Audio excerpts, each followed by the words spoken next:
Welcome back to another live stream. Hi, how is everyone doing? I hope you guys are doing great. Right, well, before we start, just as usual, I have to make sure that the video feed is okay.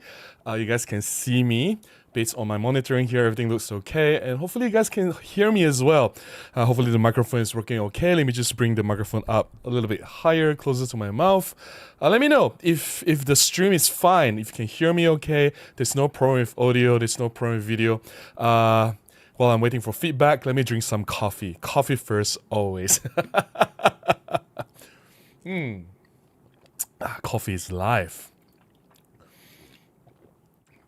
We have some feedback already. Thank you so much, Jari Hikari. Appreciate that.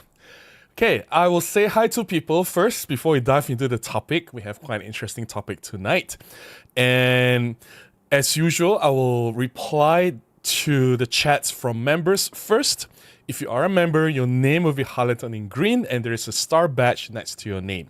That's the perk of being a member. And don't worry, I'll get to every single chat. Just be a little bit patient with me, all right? Jeffrey says, good morning, Robin from Kansas. Hey, Jeffrey, how are you? Well, good evening to me here. Nice to see you here, Jeffrey.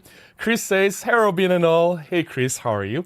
Brighter here in the Isle of Wight, UK. Good sounding vision. Thank you so much. Appreciate that.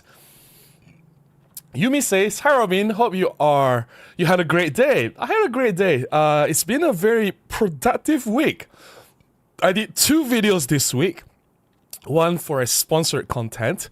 So someone came to me and wanted to sponsor a video. I made a draft, I submitted the draft, so now it's pending review. If everything is fine, you should be able to see the video in 1 or 2 weeks. So I'm very excited to share that sponsored video. So I spent about 2 days making that video, so that's plenty of time, but it's a paid content, so I treat it as a job. I made another video, the usual video for this channel, so that's 3 days gone from this week already, right? And I have 1 day which I went out to shoot something for a client, a usual client, recurring client, a very small job. Only 2 hours to shoot, came back, edited my photos quickly and delivered to my client already. So yeah, the week, 4 days went by very, very quickly. It's already Thursday, right? Yeah, so it's been a very productive week. Made 2 videos, had 1 shoot, so yeah. Ethan says, hey Robin, hey Ethan, how are you? Nice to see you here. Tomato says, good evening Robin and all. Everything is okay. Thank you so much for the update, Tomato. Appreciate that. Katie says, hello from sunny, warm Florida, US. Thank you so much. Nice to see you here, Katie.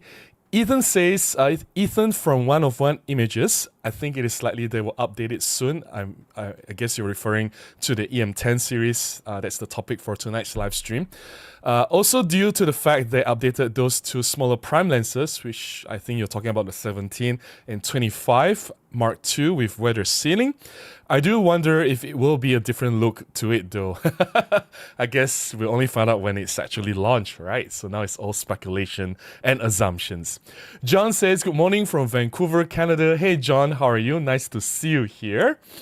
Zoltan! Hey Zoltan! Zoltan is always very cheerful. Zoltan says, hi Robin everyone from Maryland. Let's do this. Yes, let's do this. I'll drink to that. Coffee, of course. Non-alcoholic beverages for me.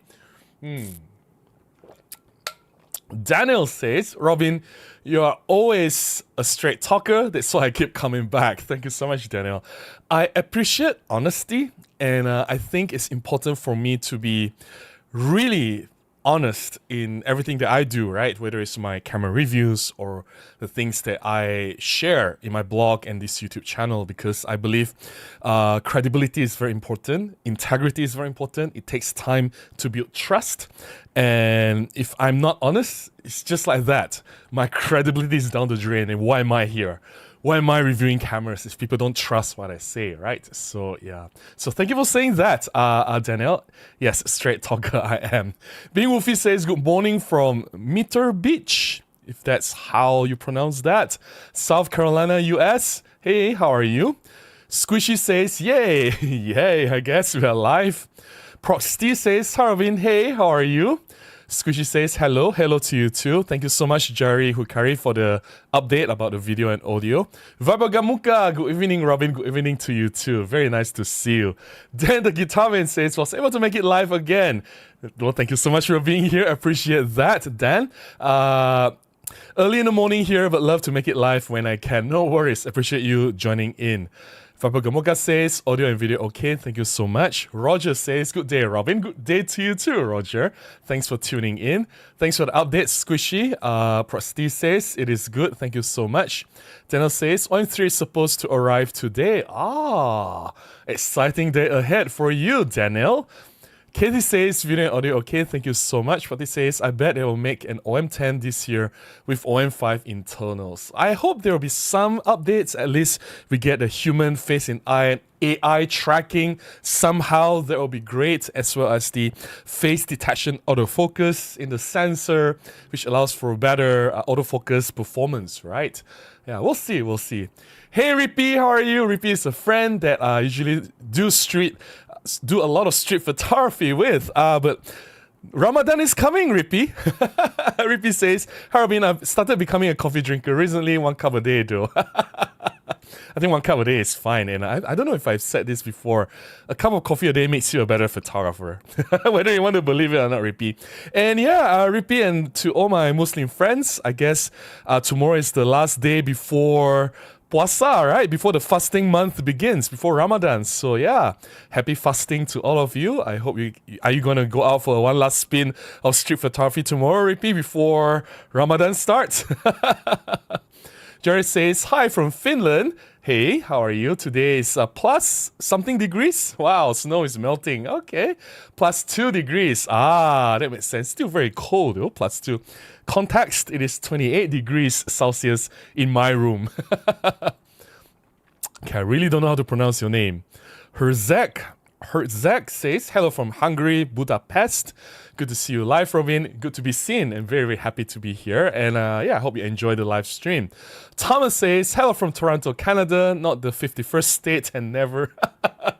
Hey, Thomas, thanks for being here. Nice to see you. Gordon says, good morning, Robin. Always look forward to your sessions and to see whatever is on your computer monitor screen. What's on my computer monitor screen? It's just three panels, right? The chat, which I have to respond, so that it's put it here so I can look at the camera when I respond. The OBS software and the Chrome browser to look at what happens live if there's something wrong, right? So yeah, nothing interesting on my computer screen. Guido says, I hope they don't make a new one this year. My girlfriend just bought the OM10 a few months ago. I believe you were talking about the EM10. Was it the original EM10? Because there's been many versions, right? EM10, EM10 Mark 1, Mark 2, Mark 3, Mark 4, Mark 3S, right? So I believe it's the EM10. OM10 has not been launched yet. Then the guitar man says, no OM3 for me, so I got a silver black EM5 instead, so I can pretend excited to try out the EM5. Morning, my beloved EM1, on and off not working, so hoping the EM5 can offset the sadness. No worries. The EM5 came before the EM1, so there were some complaints or some minor issues, not deal breakers. There were some issues with the EM5 that they were fixed in the EM1. For example, the buttons are a bit squishy and they were too small and too close together, so it's very hard to press the buttons. It takes a bit more conscious effort, whereas the EM1, because the camera is slightly bigger, so the buttons are bigger and they're placed further apart. And then there were this, I remember there was one improvement they made, a very, very big improvement, the LCD and EVF switch. So the auto switch between the LCD and EVF is not a big deal.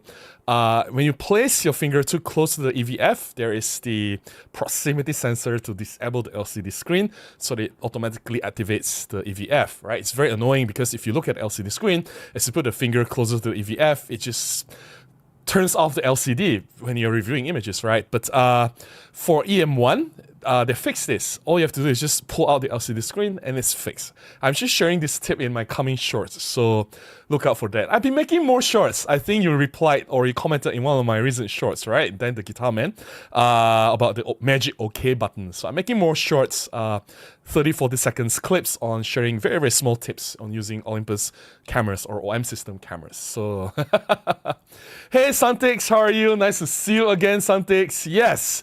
Maggie me, I had no time today. I was rushing, so that was dinner. I will eat something else later. After the stream, when I'm not rushing, I'll maybe prepare some meat and vegetables together with rice. Just now I had to have a quick fix because I was really hungry. And if I don't eat something before the stream, as you know, my stream goes on for 2 to 3 hours. I get really, really hungry in the middle of the stream. So I don't know, stream is like running a marathon or something. Jerry says, some entry-level camera is needed. It could be the OM10. Yeah, I know, right? Entry-level camera is definitely needed, especially for a camera system to thrive in the market. You need something more affordable to reach out to the wider audience so that people can get the camera. It's more accessible, it's more affordable.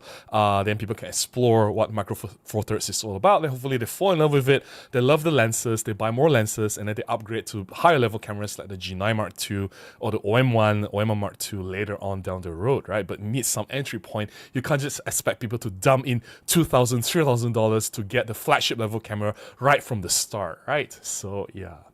Then the Guitar Man says, yeah, I like the shorts. I see a lot of YouTubers doing shorts with a link in the short description to full video. Maybe it can help bring some people to the full videos too. But then I don't. These videos are very, very, very old.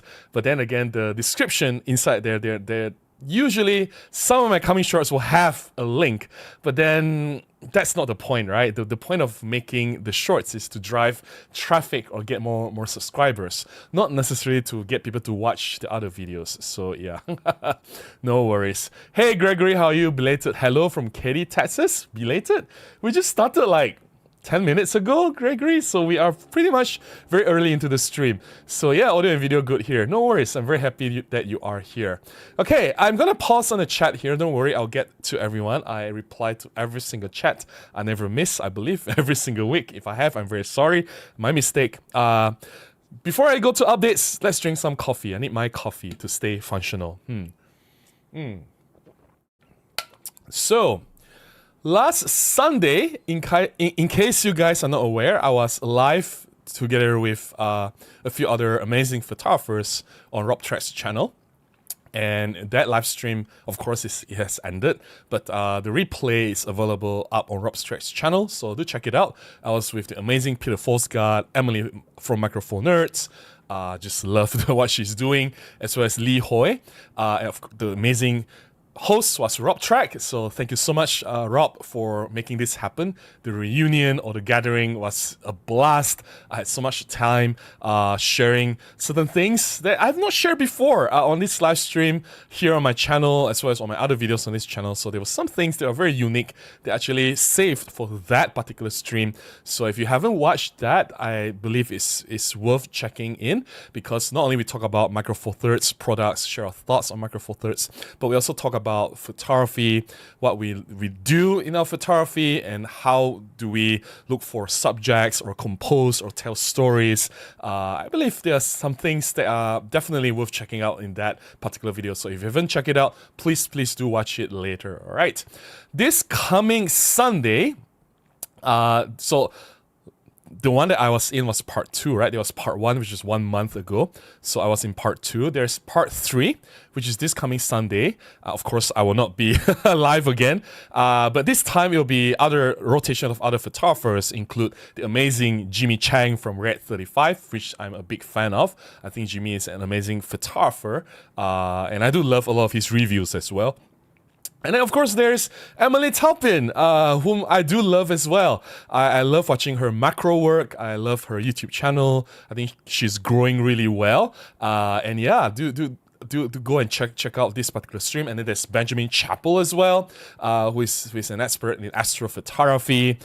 So I do look forward to this part 3, again hosted by the amazing Rob Track. Go to Rob Track's channel, subscribe to his channel if you have not done so, and check out this part 3 of this gathering of some amazing Micro Four Thirds content creator. I will be joining in the chat section, like what you guys are doing now in the chat section. So I will not be appearing live on screen, but I will be at the chat section supporting everyone, just to show my support to Jimmy, to Ben, to Emily, of course, to the amazing Rob Track. So do join me on Sunday at Rob Track's channel. Do go to the stream link. I believe it is it's already up there. Your time, location may vary because you all come from different parts of the world. So I can't tell you what exactly the time is, but it's on Sunday. For Malaysia, it's 10:15 as shown on screen here. Okay, last Monday, I released a new video, as usual, every Monday. It was the mini review of a full-frame lens. I don't have it here. Let me see if I can quickly bring it to me. So be right back. I'll go and get the camera and lens if I can find it.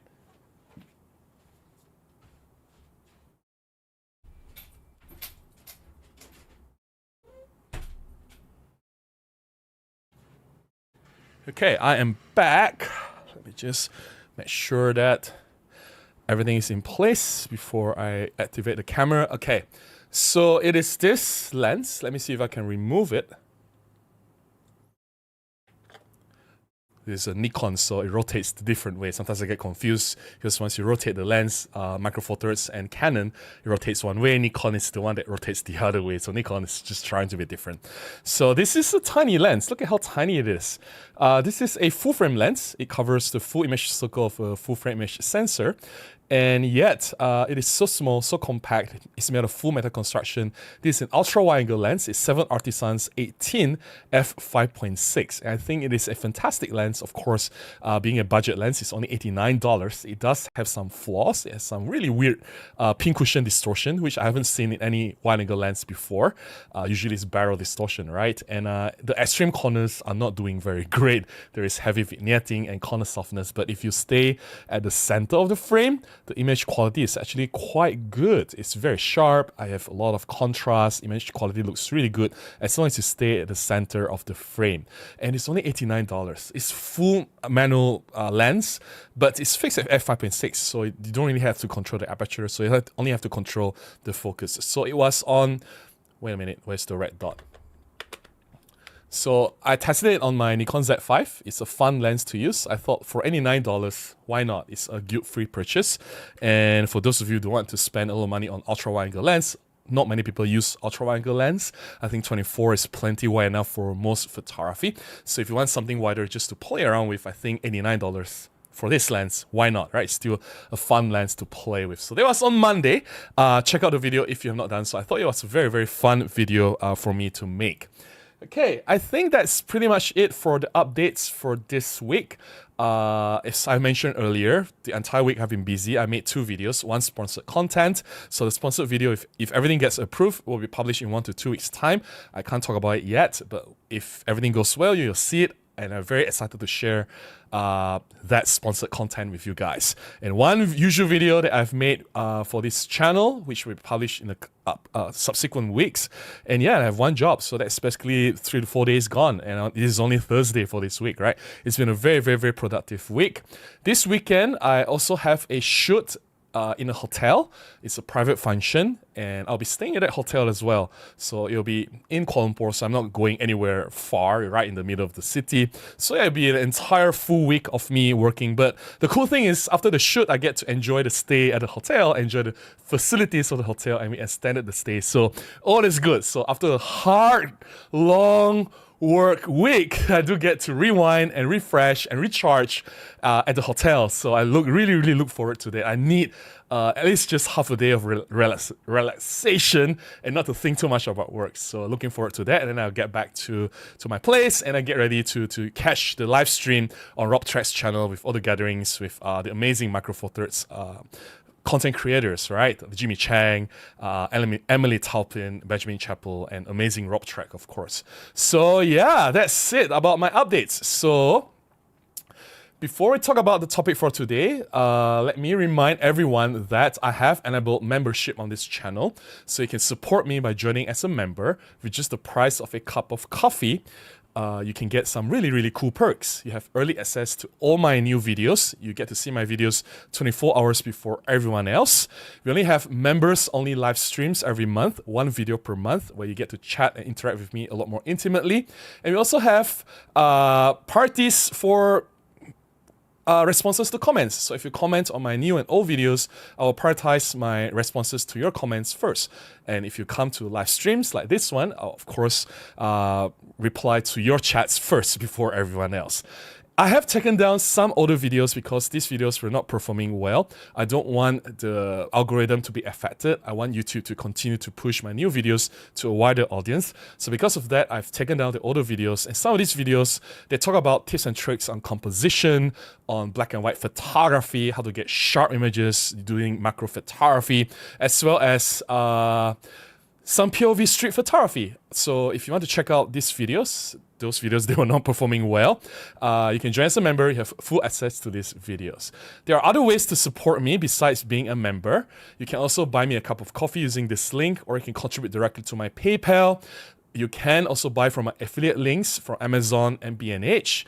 All the links in the description below. Any support will definitely help me to continue making more videos. It encourage me to go out to shoot more. As you know, creating content, they do require cost, and I use my own resources to fund these videos. So if you contribute to me, if you support me in any way, it definitely go a long way to help me to make even more videos, and I'll share them with everyone, right? I'm not holding back. As you know, you look at my tips and tricks, I really share everything that I can with everyone, and I do want to do more here. So yeah, so to those who have supported me, who have helped me, contributed in the past, thank you so much. As I've always said, without you guys, there's no Robin Wong. I really appreciate your support and really appreciate you guys being here. So thank you so much from the bottom of my heart. Okay, let's get back to the chat before we start talking about the topic. Or should we go to the topic first? I guess I'll just go to the topic first and then go to the chat, right? Okay, today's topic is very simple. It is about the EM10 series camera, which was a huge success for Olympus during Olympus time. I don't think OM System or OM Digital Solutions, they have launched any EM10 series camera. So this was from the days of Olympus. And I believe the EM10 was a highly successful camera. It was highly popular. It was always at the top of the sales. It's always top 10, even top 5 in a lot of times in Japan and many places in the world. And when Olympus dominated the market, yes, Olympus was number 1 in the mirrorless camera market. Now they are not even in top 3, right? For the longest time, for 7 and 8 years in Japan, they were number 1.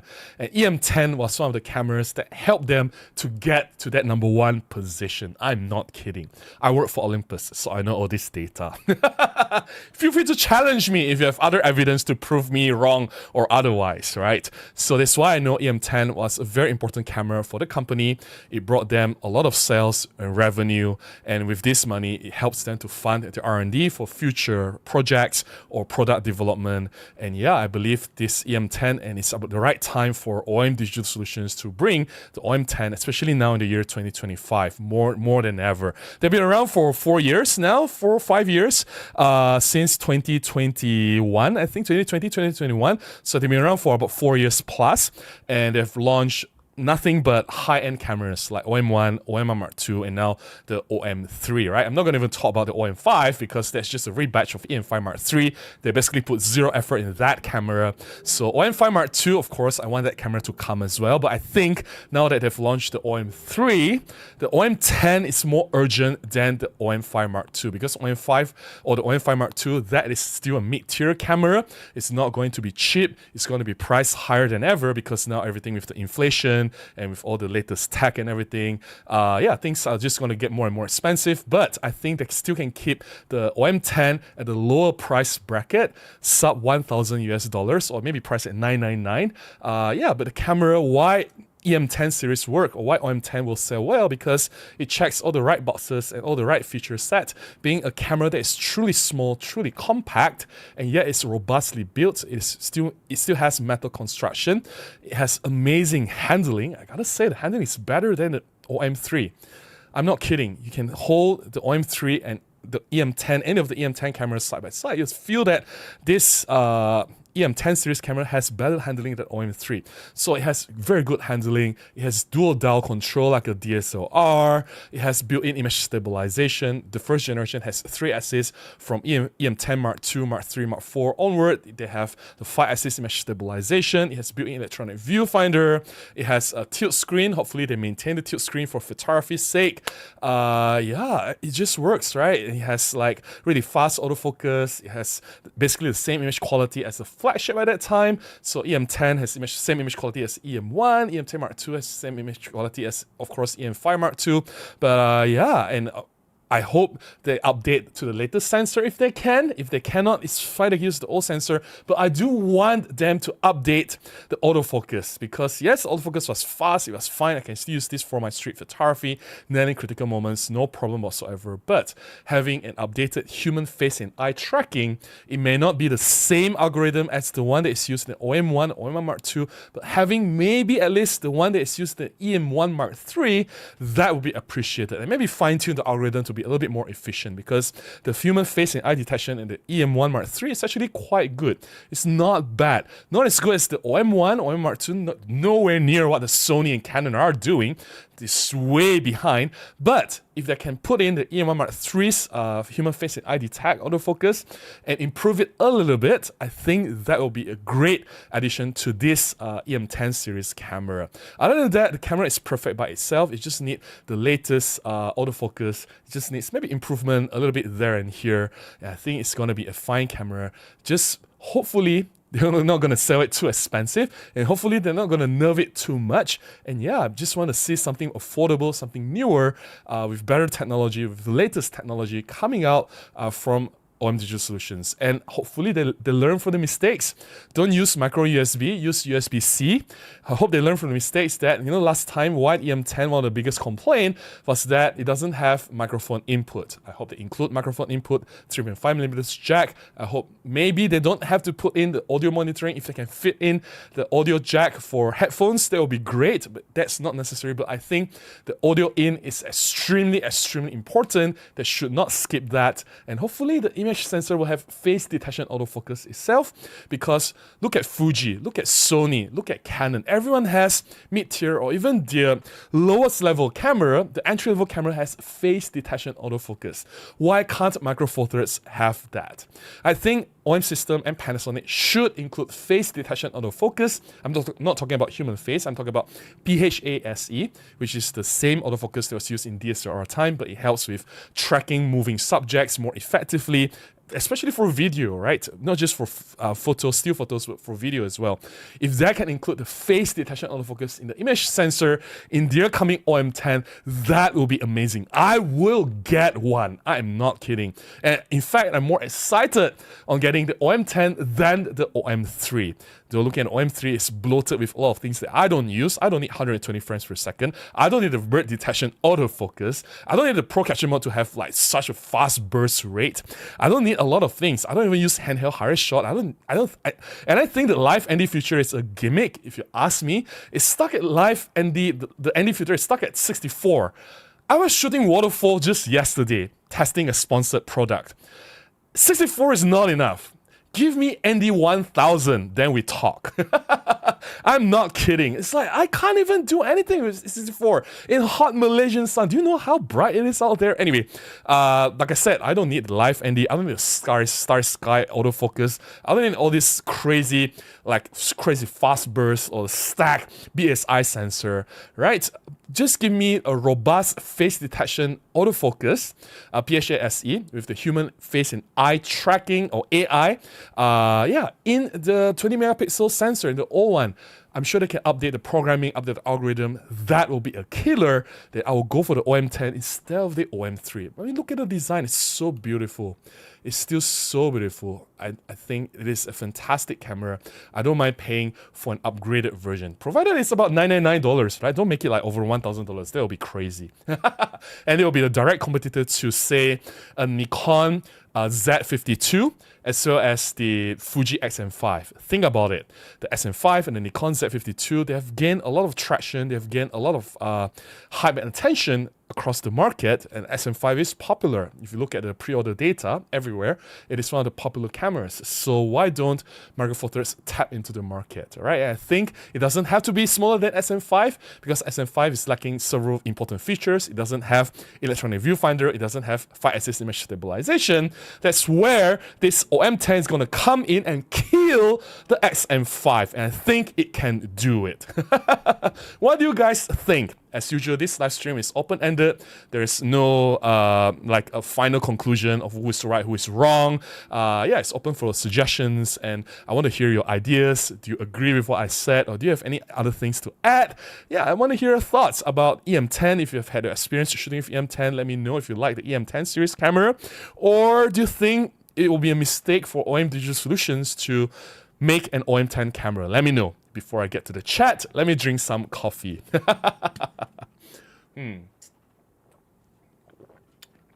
All right, coffee. Okay, let's get to the chat. We have some members. Again, as a reminder, I will reply to members first, and then I'll get to the non-members later, right? Jeffrey says, one thing I seem to remember, but may be wrong, was that with the EM1, if the LCD failed, EVF could not display all or full menu, whereas the EM5, the full menu is still available in EVF. Nah, you can display the menu in the EVF. It's the same from the EM5 and EM1. Then the Guitarman says, wow, love the annual meetup. So cool, I'll be there too, yeah. I'll support in the chat section. Just say hi to Emily, Jimmy, you know, and yeah, and Ben. Yeah, I haven't seen Ben in a while. And in fact, Ben was supposed to be in part 1. There was some hiccup. He couldn't join. So yeah, now he's coming to the part 3. So can't wait to hear his thoughts on Micro Four Thirds and astrophotography. Jeffrey says, I took advantage of one of TT Artisans' $89 sales on the 10 f2 on Micro Four Thirds manual lens. Surprisingly decent for the money, I know, right? Imagine if they add autofocus to that lens. That lens will fly, all right? Yeah, Squadat says, hello and good morning from Orlando, Florida. Hey, Squadat, how are you? Very nice to see you here. Jeffrey says, I think even in the film days, the OM10 was super popular. I shot OM1N and OM2N, but my dad had the OM10. It was a good camera. I don't think the numbers are the same. Like the way they number the cameras are the same in terms of where the cameras stand in hierarchy during the film days versus the digital Micro Four Thirds days, right? The EM1, EM5, EM10 was supposed to be like EM1, the flagship, EM5 is the mid-tier, and EM10 is like the entry level. I don't think that's the same for film. I could be wrong. I don't shoot film, so let me know if I was wrong.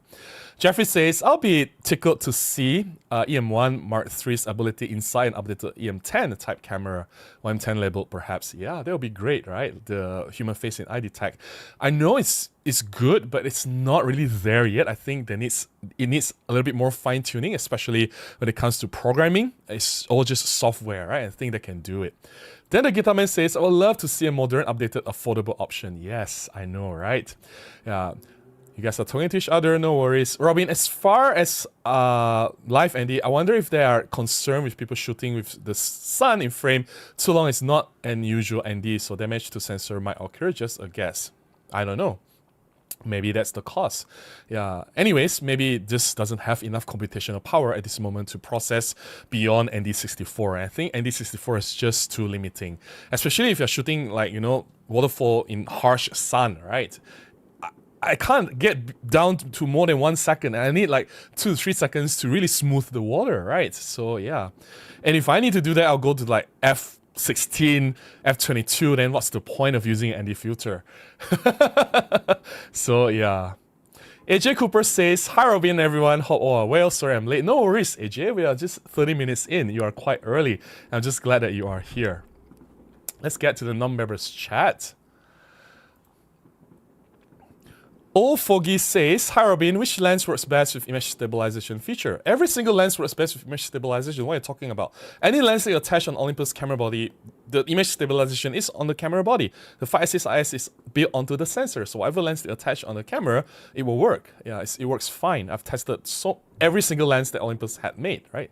Guido says, my bad, EM10 Mark IV. No worries. Sunday says, EM10 Mark IV replacements must be launched this year with more vlogging features and collapsible kit lens, better Wi-Fi and Bluetooth. I think the Wi-Fi and Bluetooth thing, I'm just sort of like have given up on any of the camera manufacturers. Like seriously, if they intended to improve it, they would have done it like 5 years ago.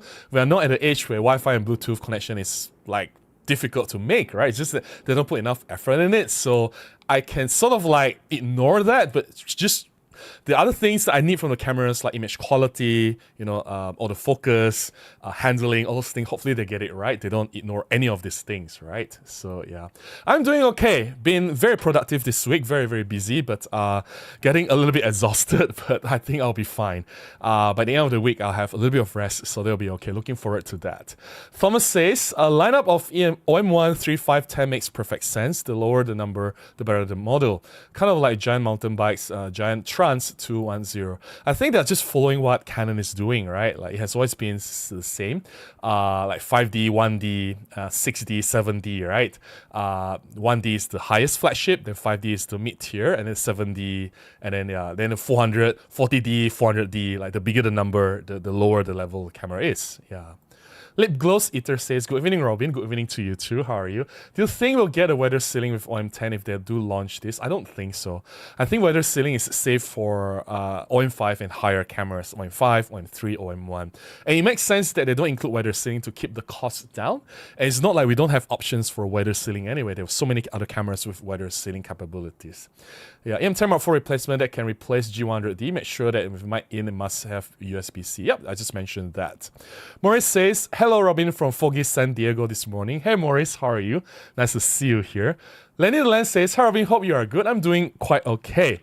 Lovely to be able to join the live stream today. I'm currently drinking a coffee too. No worries. Cheers to that. I'll drink my coffee as well.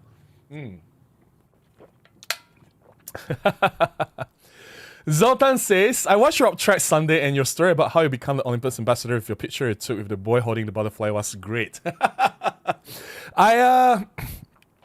There was quite a story. I haven't told the story to anyone, at least.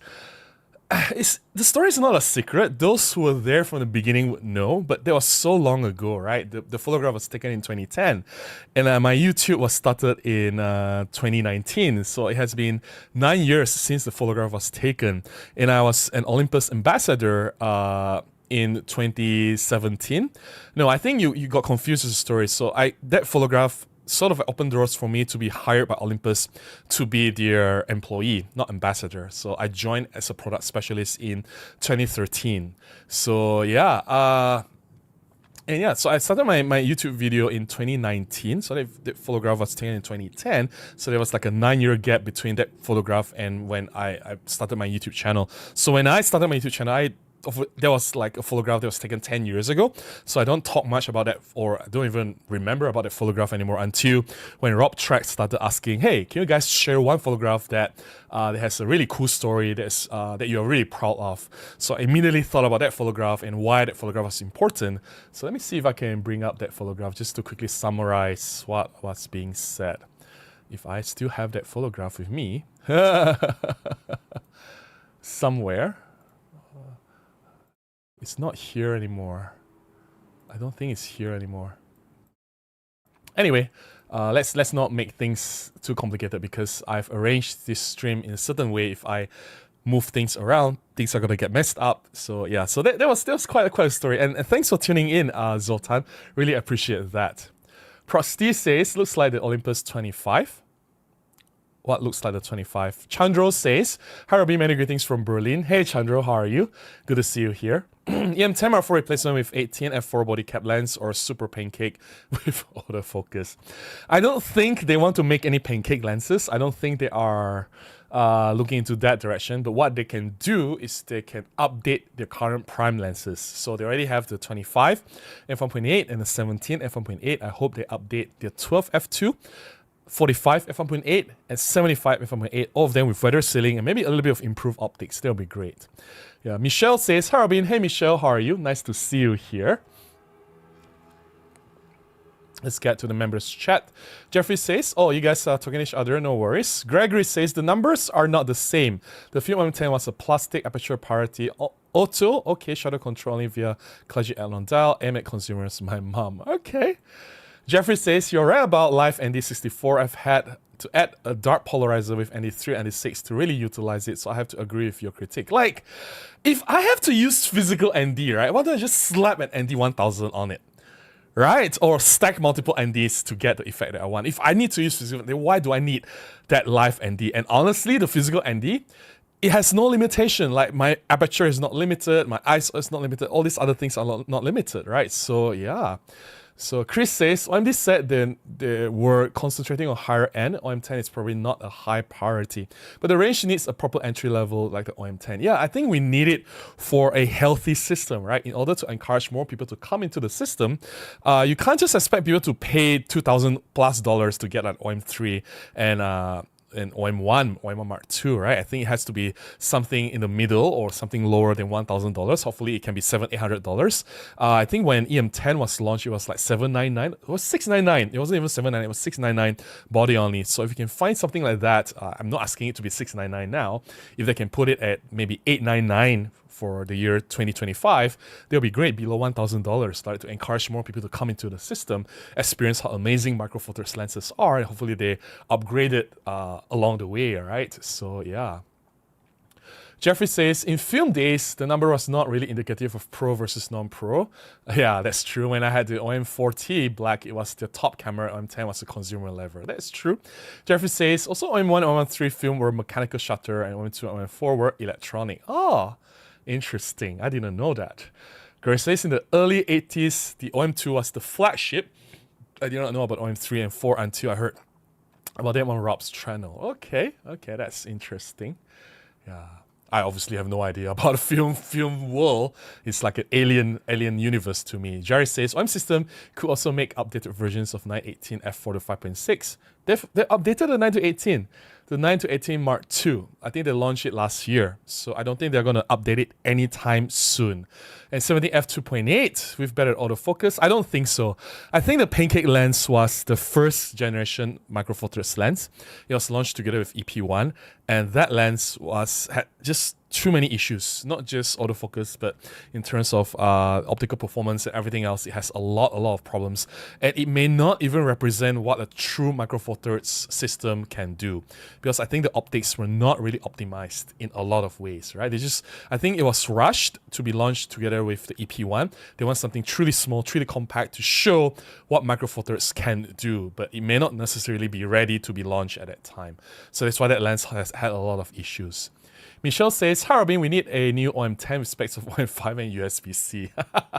Not necessarily. I think it needs to be better than OM5 because OM5, let's face it, it's a rebatch of E-M5 Mark III. So if it is an OM5, it has OM5's specs, then I think it'll be very disappointing. It has to have more than what OM5, because OM5 is like several generations behind already. Autofocus says, I bought the original film version of OM10 camera, absolutely love it and still works. Wow. That's amazing. I'm sure the camera was very well taken care of. Hey, Sharil, how are you? Memerang Laut says, I don't want an OM10 refresh when I just bought one. No worries. Hey, it doesn't mean that if there's a new OM10, right, that your current EM10 series camera is going to fail or anything.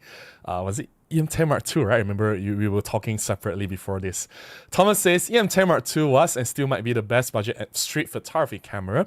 The all-metal body feels so premium, and you know the tripod mounting plate won't crack. Looking at you, $1,300 OM5.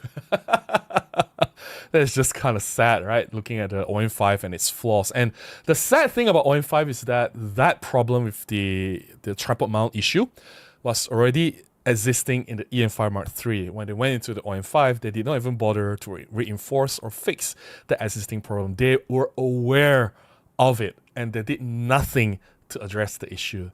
This actually tells a lot about the underlying issues of the company. They were not able to even fix a simple problem that they already know that were existing, right? So that's kind of troubling if you really think about it. Ethan says, Robin, would you be fine seeing them increase some of the specs on the camera while also increasing the price just a bit, say 949 or something like that, while including new sensor and autofocus? Yeah, I said as long as it's below $1,000, that's fine, right? 999 to compete directly with the Fuji SM5 and the Nikon Z52. Yeah. C-Line says, I agree face detect autofocus is a must-have for a new OM camera. It's no longer justifiable to withhold that on entry-level bodies. Yeah, especially Canon, Nikon, Sony. Everyone else had that already, right? In the entry-level cameras. Micro Four Thirds is the only one that's missing out. Gregory says, I do not know anything about camera companies' business models, but I have to believe they make their real money on lenses and accessories. Need to get new users into the system. Well, here's the thing. No camera, no lenses sales, right? How would the lenses be sold or move if people don't buy the cameras? It's a simple logic, right? You need to encourage people to buy the camera first, then they have the need to buy more lenses, right? And you cannot just expect everyone to buy the OM Mark II or the OM3. That's like, I gotta say, like people in a lot of countries, they just can't afford these cameras. Yeah, Jeffrey says, I suppose they could completely change the labeling away from OM since Sony and Nikon use different lettering labels for different lines like pen. Maybe a new classifications but price below $1,000. Nah, this is just gonna make things very confusing. I think what they're doing now is very good. Everything is streamlined. Everything is OM. And this is a step into the right direction. I remember complaining about OMD. Imagine how confusing it was. Olympus OMD EM1.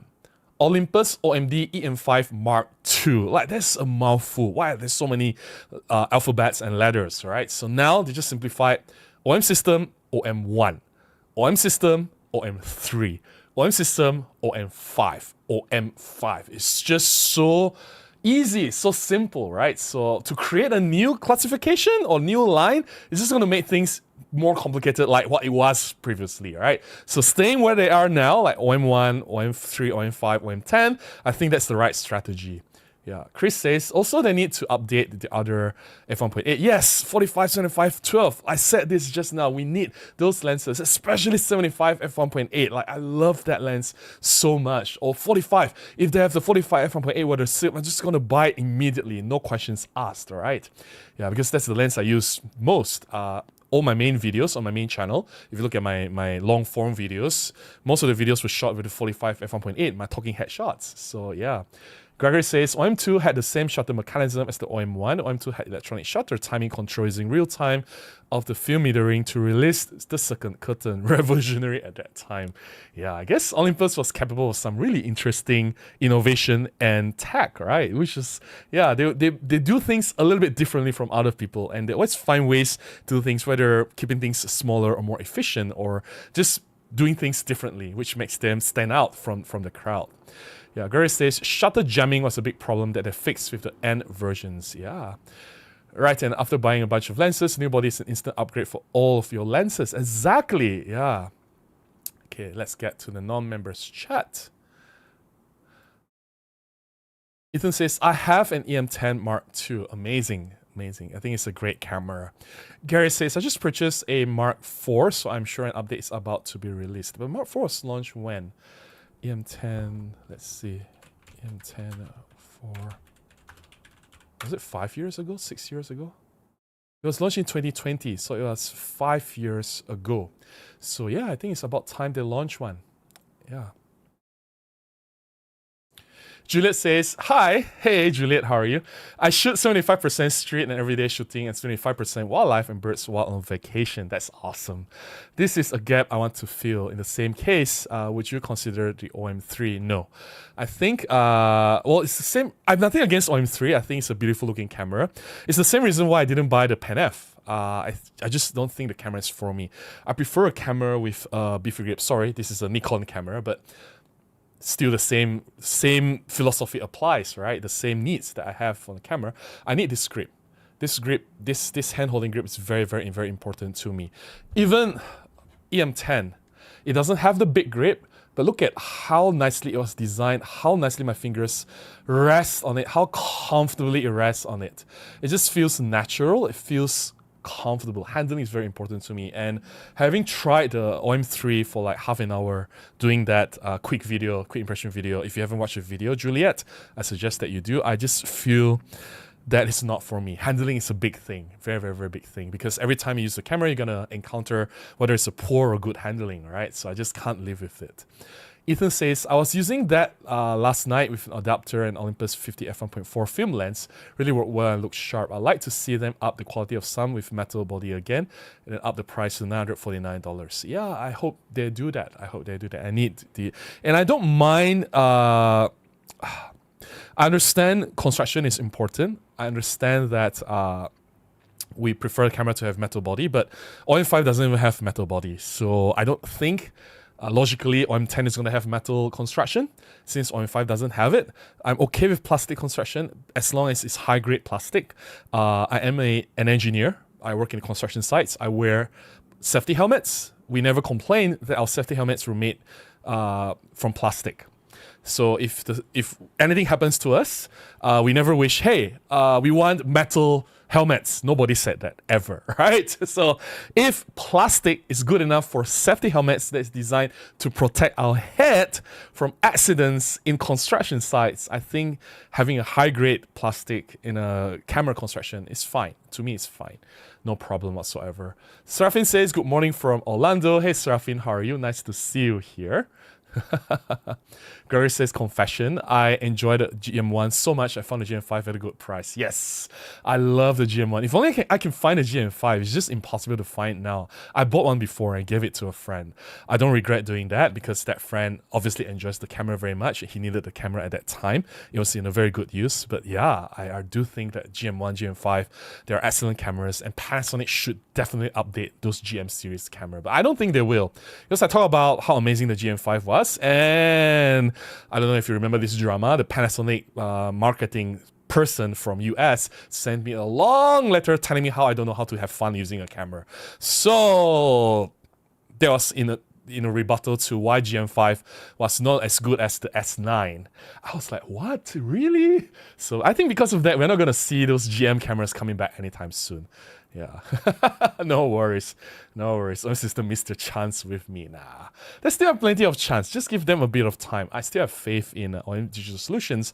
I think they still have plenty of opportunity to make things right. And we are only in February now, in 2025. The year is still long. Maybe they'll launch something to surprise us middle of the year or towards the end of the year. We'll see. We'll see. John says, you got me one to macro too, but can the OM3 use burst flash with external flash? And are the 10 and the 3 suitable for raining days? Oh, that's a lot of questions. Can the OM3 use burst flash with external flash? If your flash is fast enough, why not? Are the 10 and 3? So let me just assume that you're talking about EM10 and OM3. You guys see when you... I've said this before. I'm just going to come up from this question, John. Apologies, but I'm just going to mention it again. Whoever says, Robin, I got the 1 yesterday. What 1? EM1, OM1, EPL1. Robin, I bought the Mark II and I love it. What Mark II? EM5 Mark II, EM10 Mark II, EM1 Mark II, OM1 Mark II, or what? Canon 5D Mark II? Like, seriously, I got the 3. Can the 10, like, what are you talking about, guys? Like, Anyway, and I hate to make wrong assumptions, so I'm going to make assumptions anyway, just to keep the conversation going. So I'm sorry if my assumptions are wrong. So are the 10, so I'm guessing it's EM10, and the 3, or OM3, suitable for raining days? OM3, yes, because OM3 is weather sealed. EM10, no, because it's not weather sealed. So I guess that answers your question. 10 and 3, what the hell are those things? Maurice says, the EM10 Mark III reignited my passion for photography. I sold all my Sony gear and fully committed to Olympus. Wow, that's pretty amazing. And for imagine just the EM10 series camera to convince someone to sell all the Sony gear. It shows, it's a testament how amazing the EM10 series cameras are and how important it is, right? It's so capable, and yet it's not too expensive. It's less important. And Trill says, good morning all. Hey, Trill, how are you? Nice to see you here. I appreciate that you're dropping by. Yes, Rippy. Rippy says, I have a GM5 somewhere in my dry box. I can bring it out for the next photo walk. No worries. I gave my GM5 to Chun, actually. So Chun has my GM5. So Rippy is a friend and Chun is another friend. So yeah, I have the GM1 though, so I'm still very happy using the GM1. No worries about it. And Rippy, that GM5, if you want to keep it, it's a unique camera now that is very, very hard to find in the market. If you want to sell it, it can fetch a really high price. It's like crazy. You can profit from that camera. And knowing you, I'm sure the camera is in a good condition. Gregory says, plastic gets a bad rap. Metal deforms, plastic bounces back. The challenge is to control shock propagation in plastic structures. Come on, like, are you gonna say that the camera is gonna deform or bounce back? No, right? We're gonna still hold the camera with care. And if plastic is strong enough to protect the human head, you know, whether you're on a motorcycle or a construction site, you're wearing safety helmets, why not, right? Like, seriously. Gregory says, okay, OM Systems, thank Robin for me giving you another chance. No worries. Yeah, GM1 is amazing. Definitely amazing. Yeah, let's see. Non-members chat. CM Smart 13 says, the EM10 Mark II was my re-entry into photography and impressed me enough to upgrade to the EM1 Mark II. Oh, EM Mark II is like a totally different like level of camera, right? OM updates the EM10 Mark IV to OM10 so new users can get more modern features. Yeah, I agree. We definitely need the OM10 now. Hey Linda, how are you? Nice to see you here, Linda. Jordan says, if EM10 can be on par with cell phones in terms of pricing to cut into the market for the younger generation and keep the photography alive, it's definitely cheaper than smartphone pricing. No worries. Also seems like the OM3 is being positioned as a prosumer street cityscape camera. A potential OM10 could be a modern entry-level companion to the OM3 for those genres. Definitely. I think OM10 or EM10 series camera is more entry level, so it's more like a general purpose camera, one camera to do everything. It may not excel at anything. It cannot be a wildlife camera because it's not big enough, doesn't have a big enough grip. It may not be suitable for professional jobs because it doesn't have dual cut slots. It cannot be used in a harsh environment because it's not weather sealed. But as a general purpose camera, as an entry level camera, as a casual camera, it can do a lot of things very, very well. So I think that's what the EM10 series has always been. It's a general purpose camera. It may not specialize in anything, but as an all-round camera, it's a very, very fine camera to work with. Yeah, Ho says, I think the 17.1.8 is a good compact and release of whether sailing is timely too. Yeah, I don't like the 17.1.8. It's not a secret. I've mentioned this many, many, many times. So yeah, John says, what do I upgrade to from GX9 today if I want a macro like you do shoot in the rain? It's not a camera, right? It's the lens. I think GX9 is fine. GX9 is weather sealed, right? No?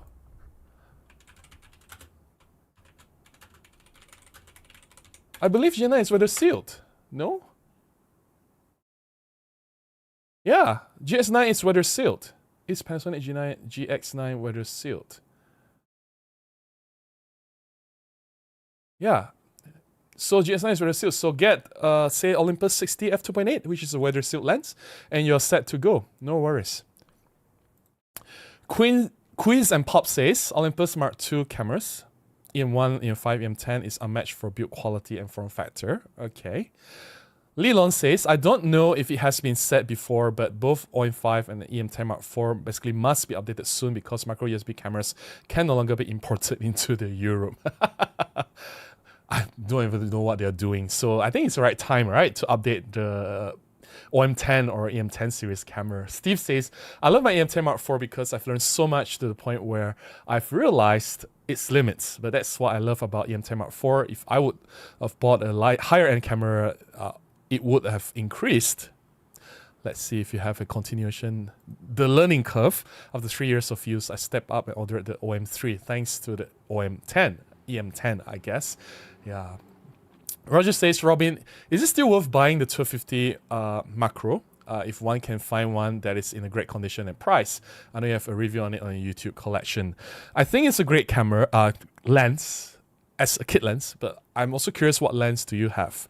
if you have the 14-42 or 12-32, the kit lens, then the 12-50 offers a longer reach as well as wider sealing and macro features. So in terms of features, what the lens can do is more versatile.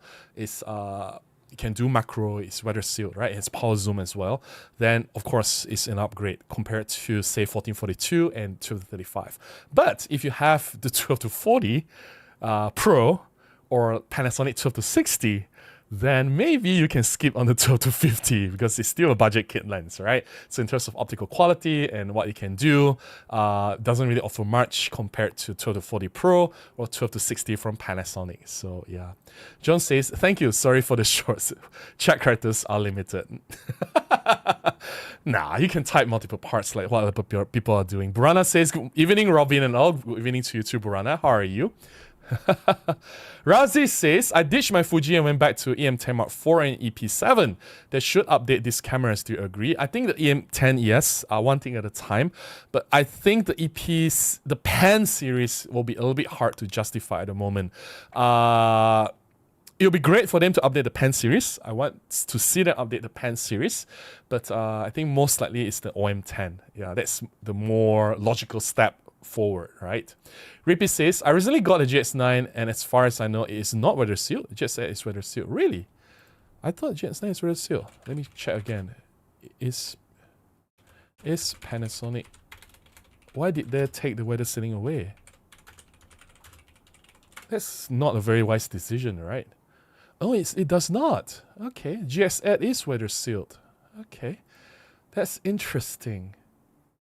How about GX7?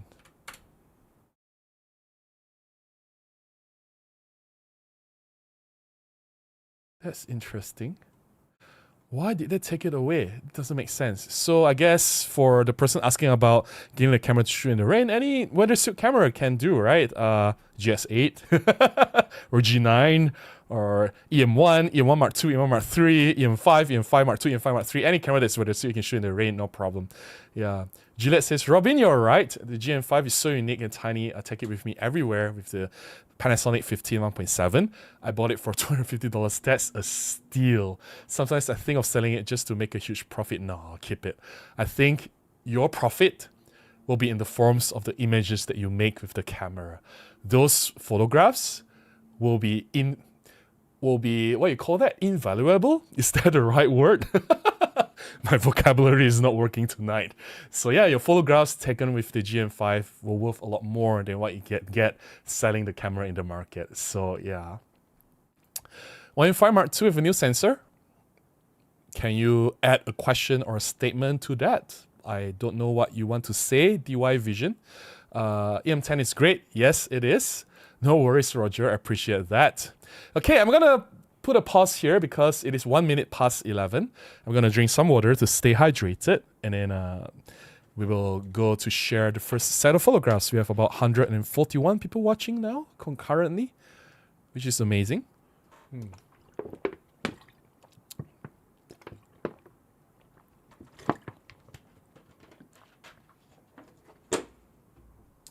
Okay, so these photographs, let's see, where are we? Were taken at a bookstore about more than a month ago before I went back for Chinese New Year holidays. So it was in late January.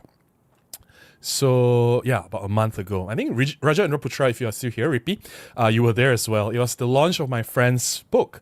So my friends, Azul and Grace, they have a project shooting or documenting life and scenes around the Merdeka 118 Tower. So this is the book that they've launched. It's a 1-year project. They were shooting for 1 year and they have been doing multiple exhibitions. One was in Stadium Merdeka last year. I've talked about it on this live stream as well as on my blog.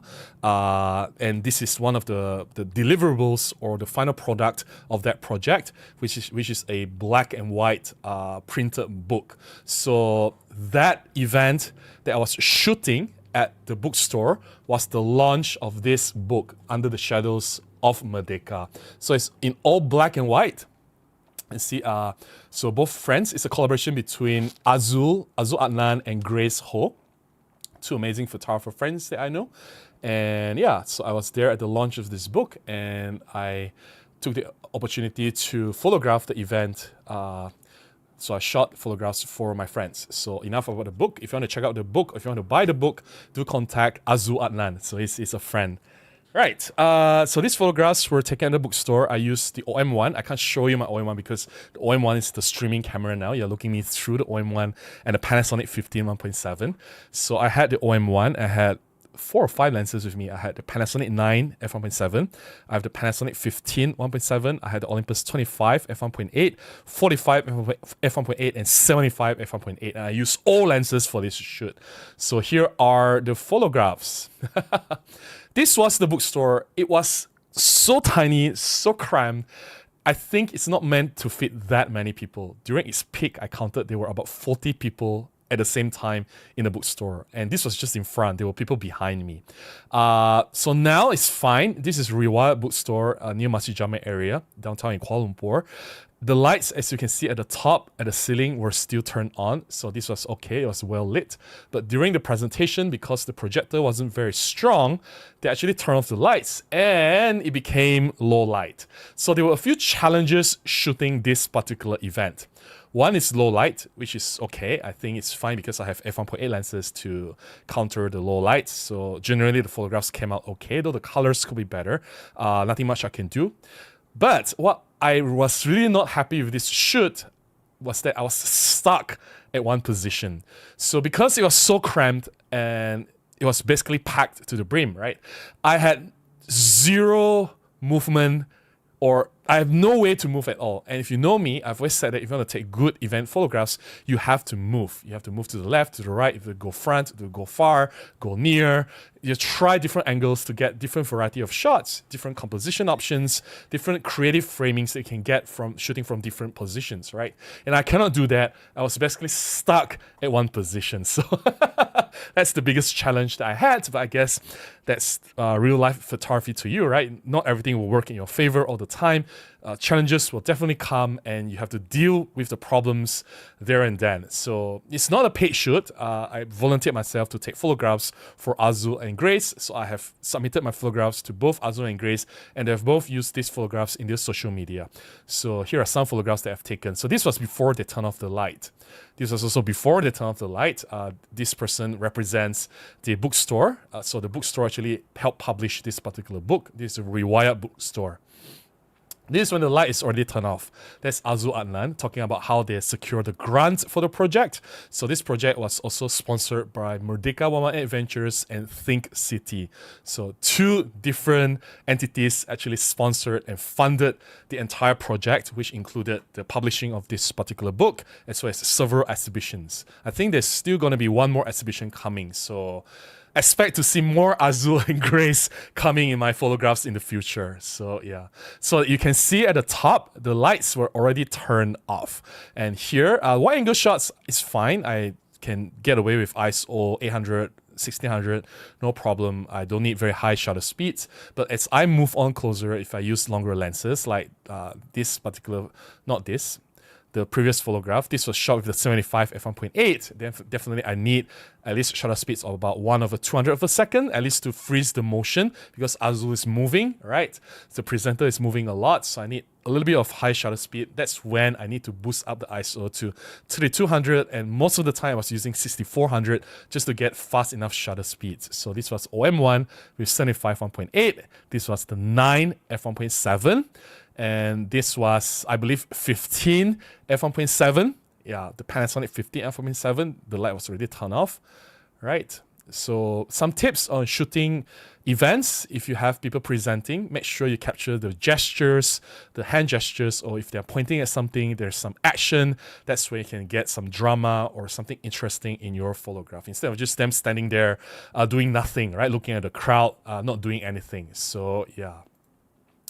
Yeah, more photos of Azul. And yeah, it's important also to establish the location, to get some wide angle shots, to see the environment, what's at the location, right? So it's a bookstore, so you have to capture the bookstore, how it feels to be in the bookstore. I want to capture how messy, how compressed, how tight everything is. So I hope this photograph conveys that feeling, like I was stuck in one position, I can't move, I can't breathe.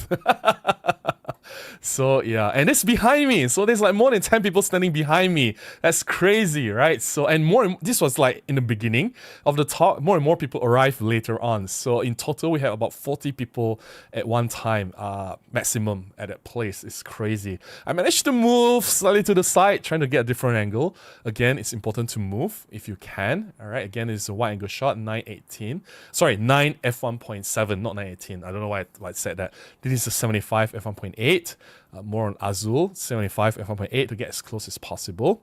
This is 45 f1.8. You can see it's a little bit wider. Azul is showing a fallout that's taken from the book itself.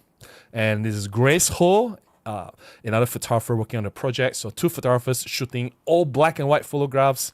Azul capture, not Azul, this is Grace. An important tip, capture when they were having certain facial expression, whether it's a smile, whether the hands are moving, whether they're expressing something. Capture that in your photograph. That will definitely help to make the photograph a little bit more interesting, right? Look at her hand gestures, look at her facial expression, her smiles. Those will tell a lot more important stories. So that screen itself is actually black and white, and in real life, it looks like black and white. But here it's purplish in tint. I think it's something to do with the shutter speed that I was using. The projector was not projecting all the colors at the same time. It's rotating between different colors. So I only managed to capture certain tones at one time. But it's not purple fringing, right? It's definitely not purple fringing. And I can selectively turn the color all to black and white if I want to in my editing, but I don't want to do that. I'm not paid to do this. This is not a job, and I've shot a lot of photographs in this particular session, so it's not worth my trouble to edit the photographs one by one. So yeah, more shots to show you around me. So I moved to the side to capture some people around me, right? Capture the environment. So going close, this is 45 f1.8, my favorite lens. You can see why I love using 45 f1.8 and 75 f1.8. And these 2 lenses, if they are wide the seal, I'll definitely get them. I use them a lot more than the 25 f1.8 for my event photography. 25 I use for street, definitely, but not here. This 75 f1.8, go as close as you can. If you're not close enough, your photograph is not good enough. In this case, I can't just power through or move or push people away and get to the front, right? It's crazy. There's so many people there, so jam-packed. So the only way to get close is using a longer focal length. So yeah, again, if they're pointing at someone, if they're doing something interesting, something unusual, get that moment, right? And that's where I need the cameras to be responsive. I need the autofocus to be fast. When I see something I want to click, I want to capture that moment. So that's very, very important to me. Thankfully, there's a lot of contrast to work with here, so the OM1 wasn't really struggling. I did not miss a lot of shots, so yeah. That's Azul trying to talk about slow shutter speeds, how it can induce motion and add some dynamic energy into the photograph, right? And when they're doing something interesting, capture that. Right. And when they smile, when they laugh, capture that shot as well. That adds a lot of energy. That conveys some emotion. That will definitely make the story stronger. Yeah, laughter is very important. Human laughter is beautiful. Capture that. Add that into the collection of photographs. There's more people coming in. You can see they're packing the already so packed the bookstore. It's just crazy. This was 9 f1.7. Can you imagine, right? Wide angle lens. So Azu is talking about the prints that's included in the book. I think those are the extras they are providing if you buy the book on that particular day. And yeah, that's the end of the talk. They are signing not photographs, they're signing the book. I have my book signed as well. I bought my book on that particular day. That's all I have to share. Just gonna go back. Yeah, just want to show the overall scene. This is the first opening photograph that I took. Right, that's all for this particular session. I shared about 32 photographs. That's more than normal. I hope you guys enjoyed that set of photographs. Not my best work because I couldn't move. Trust me, if I can move, I can get much better compositions, much better shots. I can get closer to get more dynamic shots. But given the limited circumstances that I was faced with, I did my best. It helps that I have a variety of lenses to work with. I have the 9 f1.7 Panasonic for the wide angle capture. I have the 75 f1.8 to get close-up shots of the presenters doing certain things. And overall in between, I have the 45 f1.8, I have the 15 f1.7. So all these lenses, they give me a variety of shots to work with, and I intentionally use the prime lenses instead of zoom so that I can keep my ISO numbers low. As you look at the photographs, they still look somewhat very, very clean. Yes, there's noise if you pixel peep, but it's not invasive. Overall, the photographs still look really, really, really good. And that's the important thing about using the prime lenses if you're shooting with micro four thirds. All right, I am going to drink some coffee. I'll get back to the chat. Okay. It's a good time to remind everyone that I have enabled membership on this channel. And if with just the price of a cup of coffee, you can support me. You get some really cool perks. You get early access to my new videos. You watch my new videos 24 hours before everyone else. And we have members only live streams once every month. You get to interact with me a lot more intimately. I will also prioritize my replies to all your comments. If you are a member, whether it's new or old videos, of course, in these live streams, I also prioritize my responses to your chats first before everyone else. I also have taken down some videos that were not performing well. I don't want these videos to affect the algorithm. I want YouTube to promote my videos and reach wider audience. So I've taken some of these videos down. These videos include tips and tricks on doing black and white photography, how to get sharp images doing macro, tips and tricks on composition, as well as a lot of POV street photography.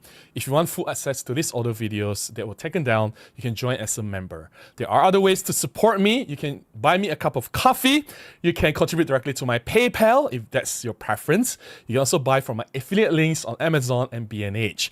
Any support will go a long way, will definitely help me to continue making more content, share more tips and tricks, share more reviews on Micro Four Thirds products with you guys, and I do want to do more here. And for those who have contributed and helped me, supported me along the way, thank you so much. I really, really appreciate you, and I appreciate all of you being here. All right, let's get back to the chat. Drink more water. I think I should drink more water. Stay hydrated. I've been talking non-stop for more than 1 hour. That's crazy, right?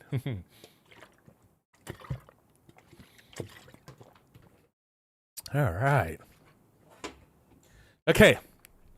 AJ Cooper says, I was given advice years ago to invest in quality lenses and use a camera I'm happy with and only upgrade when your skills increase or when the camera offers a feature that may increase your skills. I think it's not so much of increasing your skills.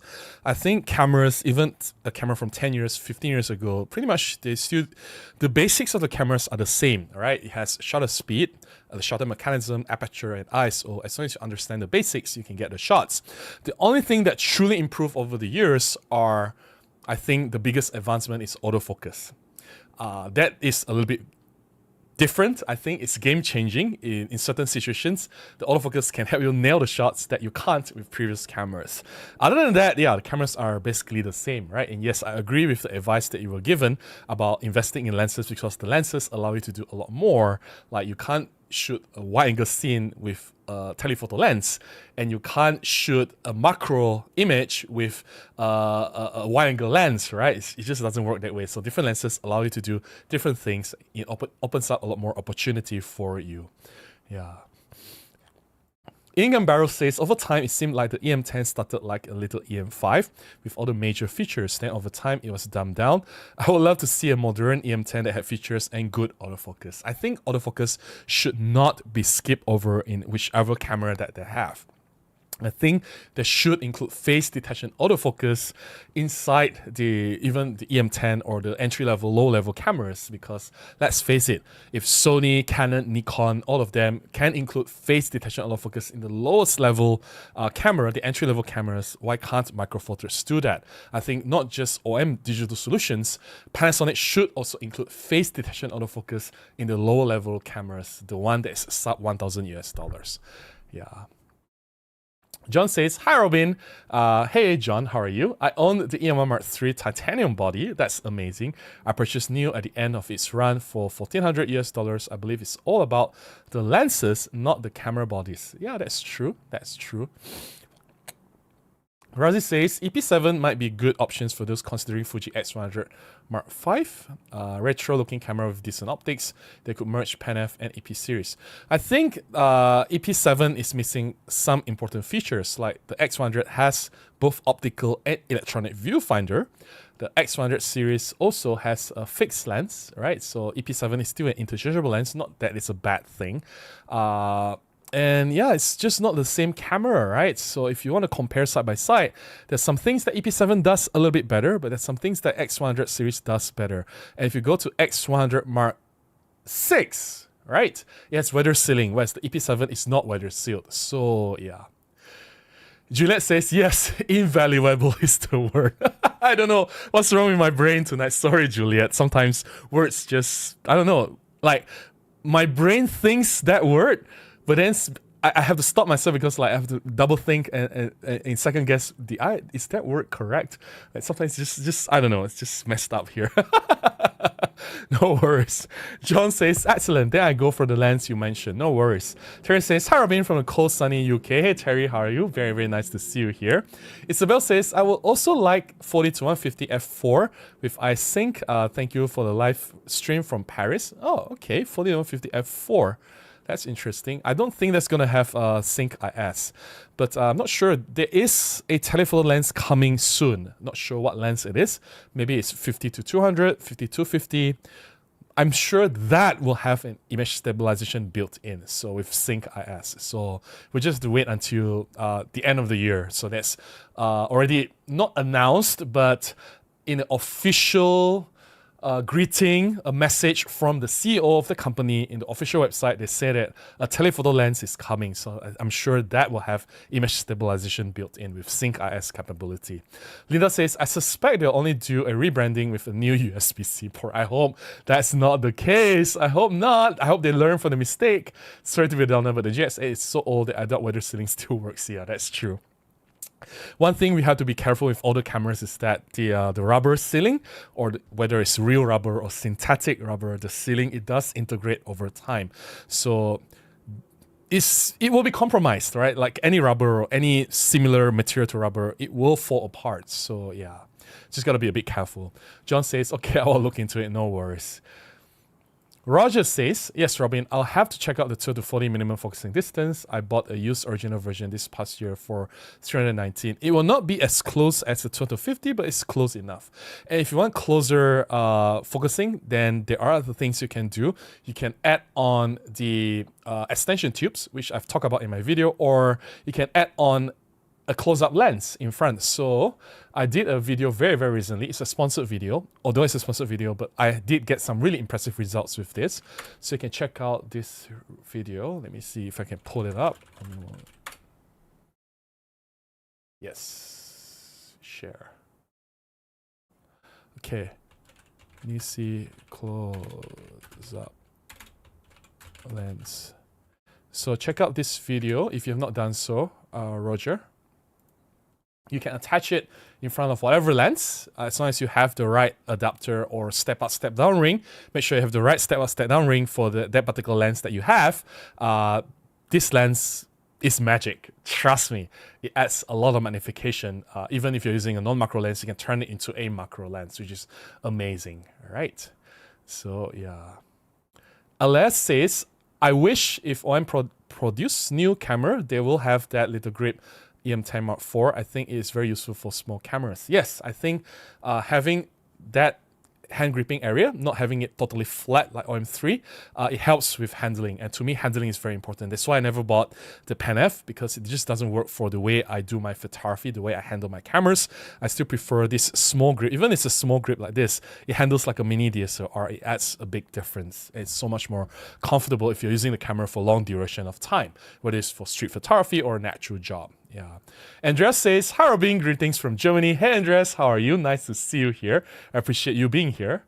IKL Photography says, what I really miss from every camera is head ID detection, so that the system can recognize not only the face but also the human head from behind. As far as I know, Canon cameras like the R6 Mark II has it, I guess. Okay. Yeah. To me, that's fine as long as it can recognize human face. That's okay. If you turn away, it will default to the normal autofocus tracking, right, which can still work. You just have to quickly tap on the head and it'll follow the head tracking if the camera has a good enough continuous autofocus status. And in order for that to happen, the camera will need the face detection autofocus built into the image sensor. Polish says, hi Robin, best wishes from here in the UK. Hey, how are you? Nice to see you here. No worries, Roger, appreciate that. I saw the Nisi video, and to be honest, I'll stick with the Raynox 250. Why? It doesn't make sense though. First of all, the Nisi can go closer than the Raynox. And secondly, the optics in the Nisi is way better. Not only gives you more magnification, but in terms of image quality, the sharpness, the contrast, not just the center, but all the way to the edges, it's just way superior than the Raynox 250. I did not compare it side by side. I have both Raynox and the Nisi. I did not compare it in the video because I don't want to do that. I'm not that kind of guy. So this is a sponsored video, so the other products are trash. I don't want to do that. But you can find other reviews out there now. It's everywhere in the world. On YouTube, you can compare Raynox 250 and the Nisi. You'll see that the Nisi is superior, trust me. And to be fair, the Raynox 250 is an old product. It has been launched like what, more than 10 years ago? It's about like 15 years ago. It's an old product.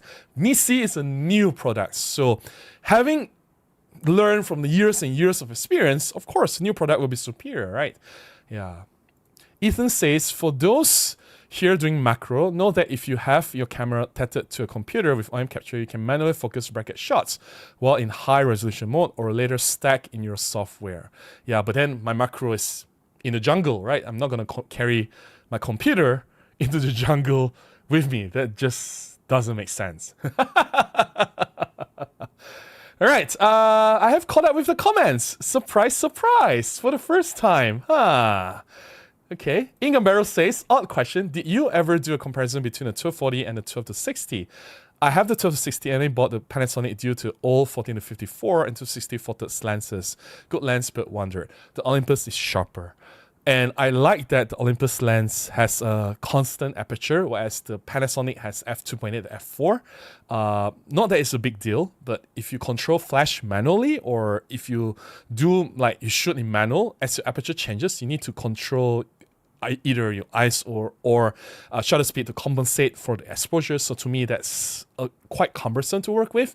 Yeah, so I prefer to have the lens which is like a constant aperture, and 12-40 is sharper across, but I can't deny 12-60 is longer. So if you need that reach, 12-60 can give you that extra reach that the 12-40 doesn't have. And the 12-40 also goes closer than the 12-60 in terms of macro capabilities. So yeah. Thomas says, Canon just released a cheap point and shoot V1. I don't think that's cheap though. That's like $1,000 US, right? Yeah, it's a macro four thirds size sensor, and they managed to cram in 22 megapixels. OM system is stuck with 20 megapixels for the last 9 years. And Canon has had a few micro four thirds product, right? The G1X, the first version, as well as the current V1, right? Which is interesting. Yeah, so it's Canon making micro four thirds product in a form of compact cameras, which is amazing. Which I think Panasonic and Olympus or OM system should be doing, right? Like, what the hell are they doing? Which is really, really weird. Jeff says, Robin, I sold a kidney, getting an OM3, wish me luck.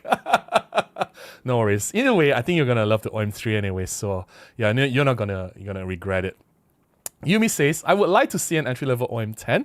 Maybe they can release a half silver, half black version to appeal to hipsters.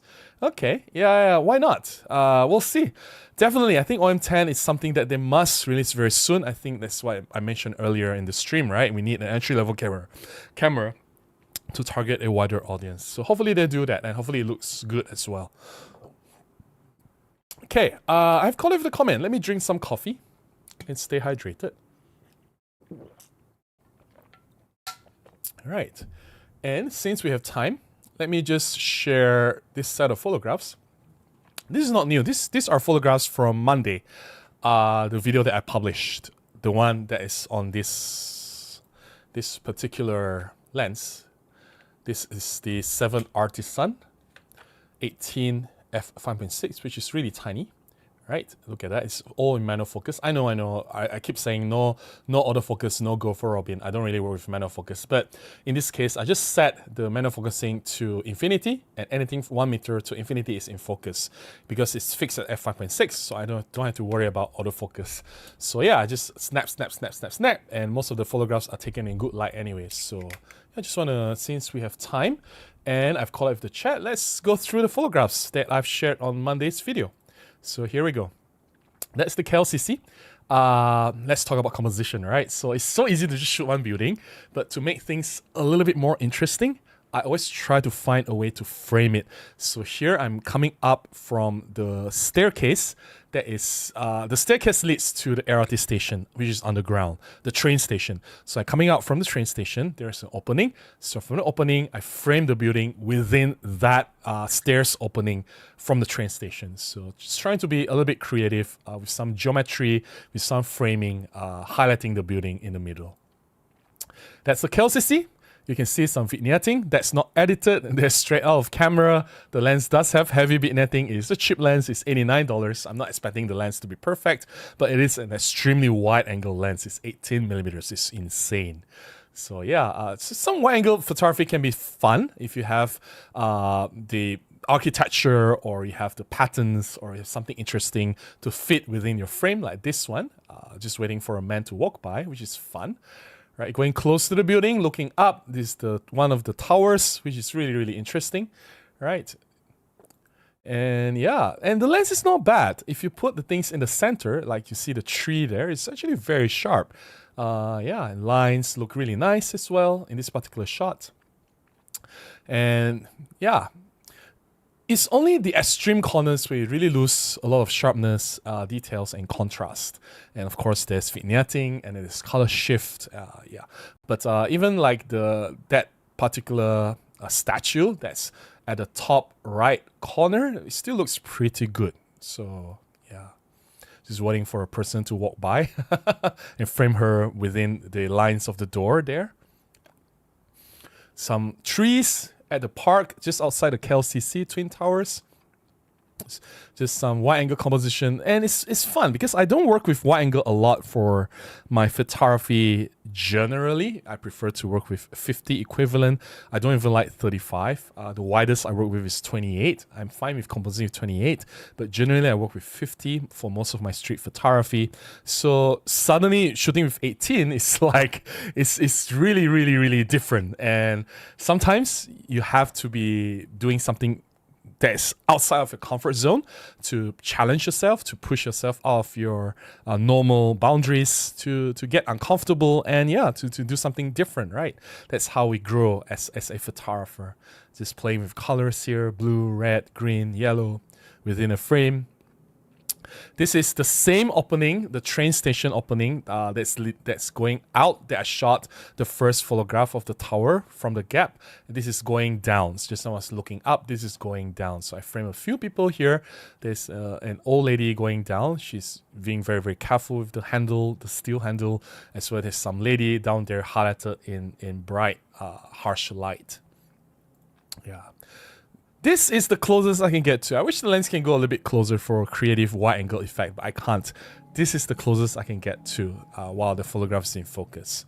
So that's unfortunate. That's the bus station at Pasar Seni. I was waiting for a friend, so I sneak in a few more shots. Wide angle, so yeah, I love playing with lines. So you have the yellow lines in the foreground, you have the buildings in the background, the dramatic sky with puffy clouds in the background. So there's layers, right? The yellow lines and the road, the first layer, the buildings in the second layer, and the puffy clouds in the final layer that's in the background, which I thought was quite dramatic in this particular composition. Repetition here, there's mirror, there's yellow, bold yellow color, there's a human walking, there's lines, texture, a lot of things happening in this particular photograph. Very typical street photograph. This is the Rex Cinema, which is repurposed to an event space. This is a bookstore. It's Rex KL. It's quite a maze here, which is very interesting. You can still walk up to all these gaps, and yeah, it's a popular spot for Instagrammers to take selfies or take photographs to be posted. Yeah, to look really cool here. So yeah. look, just now I was looking up, so this one I go up, and so I look down. So always try, again, the same tip that I'm going to give everyone. You have to move, trying to find a different angle, different shooting position. You go high, you go low, you try different angles, you get very, very interesting compositions. So here I'm going up the highest possible and shoot down, right? So yeah, again, this is shooting down as well from a different composition. You got to move. If you want to be a good photographer, you have to move. You don't stay in one spot and zoom. No, you have to move. Okay, this is the last shot already. Exiting the Rex cinema or Rex event space. Just there's a lot of play here with colors, paintings, real human walking, stairs, lines. So yeah, okay. Hope you guys enjoyed it. If you want a full review of that lens, that's released on Monday. Not really a review, just sharing what I like and dislike about the lens. It's an $89 lens. Like, really, am I going to waste my time doing a full review on that lens? I was just shooting for, like, I think it was 2 different outings. One at the KLCC, one at the bookstore, and places around the bookstore, like 2 days shooting. That's it. If I were to do a review, it's going to be a full week, full-blown shooting, right? I'm not going to waste that much time on an $89 lens. I'm not going to... It's just not worth it, right? And it does have some flaws, which I pointed out in that review already. We have some chat. I'm going to get to the chat. But let me drink some water first to stay hydrated. Yeah. Okay.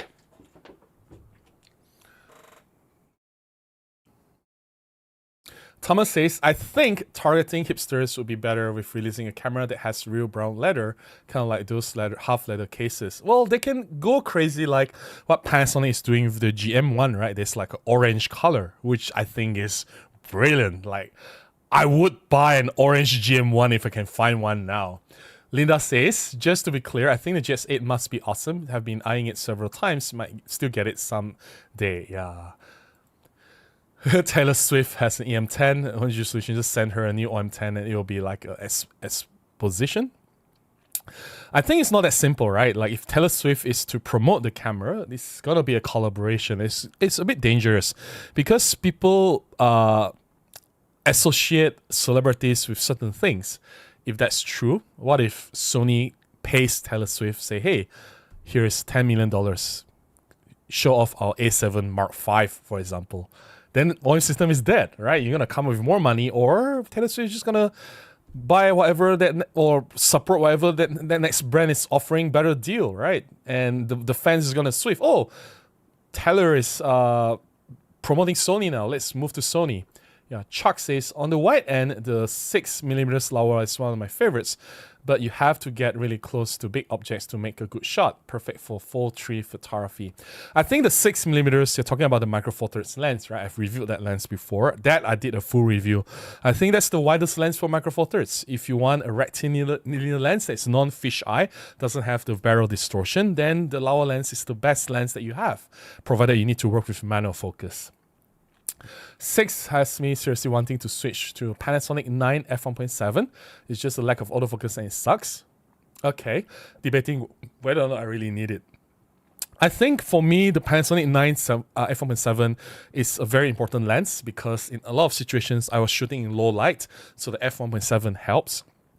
And 9 is wide enough for most of the shots that I need to do wide angle group shots or location shots to establish that particular place that I'm shooting.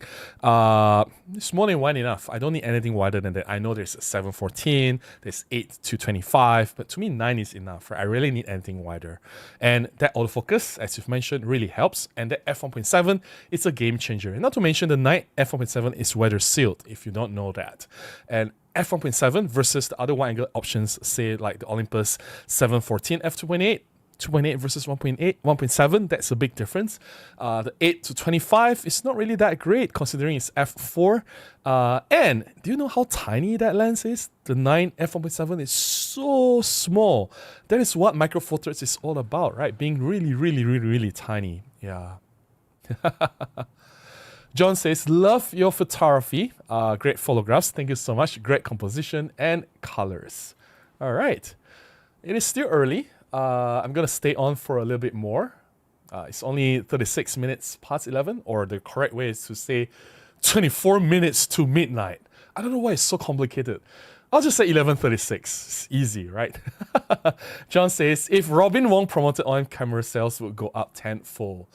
I am promoting Micro Four Thirds. Like, what are you guys talking about? I believe I am one of the largest supporters of Micro Four Thirds. Did I not just say I used OM1 to shoot all these event photographs earlier? Where was that? This one, right? All these were taken with OM1 and Olympus lenses. Like, too bad the lenses were launched before OM system used the brand. I used Olympus 75 f1.8, 45 f1.8. Panasonic 9 f1.7, Panasonic 15 f1.7. This was 75 f1.8 and OM1. Like, am I not doing a great job promoting OM system, OM Digital Solutions? I still believe in OM Digital Solutions. I want them to succeed. That's why I care about them a lot, to mention that they need to launch the OM10, which I believe is important for them, right? Right, and I am using the OM1, right, for my jobs. Did I not say that? Although I think that the autofocus has some issues, so that's why I'm using the EM1 Mark II as my main flagship for my jobs. The OM1, sometimes, for non-critical shoots, I use the OM1, but usually it's the EM1 Mark II if there's a lot of moving subjects, stage, event, photography, weddings. I still use the EM1 Mark II as my main camera. Then the OM1 is the backup camera, so yeah. Hey Rob, how are you? Rob is here. Hey Robin, thanks again for joining us last Sunday. No worries. It's always an honor, and I appreciate all the support to the Micro Four Thirds community. No worries, Rob. I'm glad that you dropped by, and Rob is the MVP, the most valuable player. You know how hard it is to get everyone together, to set up everything, to prepare all the questions, to email everyone, and to actually host, to coordinate so many people at once and make sure everything went smoothly. And I gotta say, Rob, I'm really impressed that everything went so smoothly. Part 1, Part 2, I'm sure Part 3 is going to be amazing, which is this coming Sunday. So thank you so much for doing what you do, Rob. I really appreciate it. You are the man. You are the most important person here. You made all this possible. I had so much fun being there, sharing what I can with everyone. I have so much fun interacting with Emily, with Peter Forsgard, with yourself especially, sharing all the stories, looking at all the inspirational photographs. And yeah, I think this gathering is a great idea from the start. And I'm just glad that you are keeping it going year after year. You're doing all the hard work and heavy lifting. And yeah, I really appreciate all that you do. And I've said this before, Rob, in the email. I'm just going to put this out in the open. If you need any help or any assistance, please let us know. I will definitely do whatever I can to help. You know how I feel about the community. You know how I feel about you. I appreciate what you do. So if you need me to come in and do something, just let me know, right? I really love everything that you're doing. I'm a huge fan of Rob Track. And guys, just a reminder again, the part 3 of the annual meetup from Rob Track is going live this Sunday. So I believe the link to the stream is already up. Go to Rob Track's. Let me just put it up here. Let me just find it. Rob Track. Let me just quickly put the link here so you guys can save the link. They will just save everyone trouble. Okay, I found it already. Let me just pull the link. Rob Track's awesome Micro Four Thirds gathering. Okay, this is just so wrong. Part 3, the link is here. So yeah, so go to this particular link, guys, and save it. I will be there on Sunday. So this particular Part 3 will have the amazing Emily Taupin. We have the amazing Benjamin Chappell, which is from the Narrowband channel. He specializes in astrophotography using Micro Four Thirds. We also have Jimmy from Red 35. I've been a fan of Jimmy for many years. So yeah, and of course Rob Tran is hosting. Thank you again, Rob, for doing all the heavy lifting. So I will join in on Sunday, not on screen, not on the live stream, but in the chat, like what you guys are doing here. I'll love to support Jimmy, love to support Emily Taupin. I think Emily does amazing macro photography. Being a fan of hers as well. I love what she's doing. I do want her to grow. And yeah, just gonna come in and support everyone. So please, guys, do come in to Rob's channel. Please subscribe to Rob Track if you haven't done so. The link is there. And save the link. Make sure your notification is turned on. Come into the part 3 and say hi. And yeah, just come in and just have a party, right? And yeah, I look forward to seeing you guys there on Sunday. So yes, right. Thomas says, there is also the Panasonic 740. Oh, that is a horrible lens. Do not buy that lens. The distortion and the purple fringing and the corner profile. Just there's a reason why the lens is so tiny, right? It's just too many compromises. Yeah. Andrea says, hi Rob. Yes, everyone is loving Rob track. Linda says, I just meant that there will be a picture with Swift with a camera, not an official collaboration. Hopefully there is. Yeah. No Info says, how to stop focus peaking going monochrome picture style to color? I want it to stay monochrome. Help please. Really? Okay.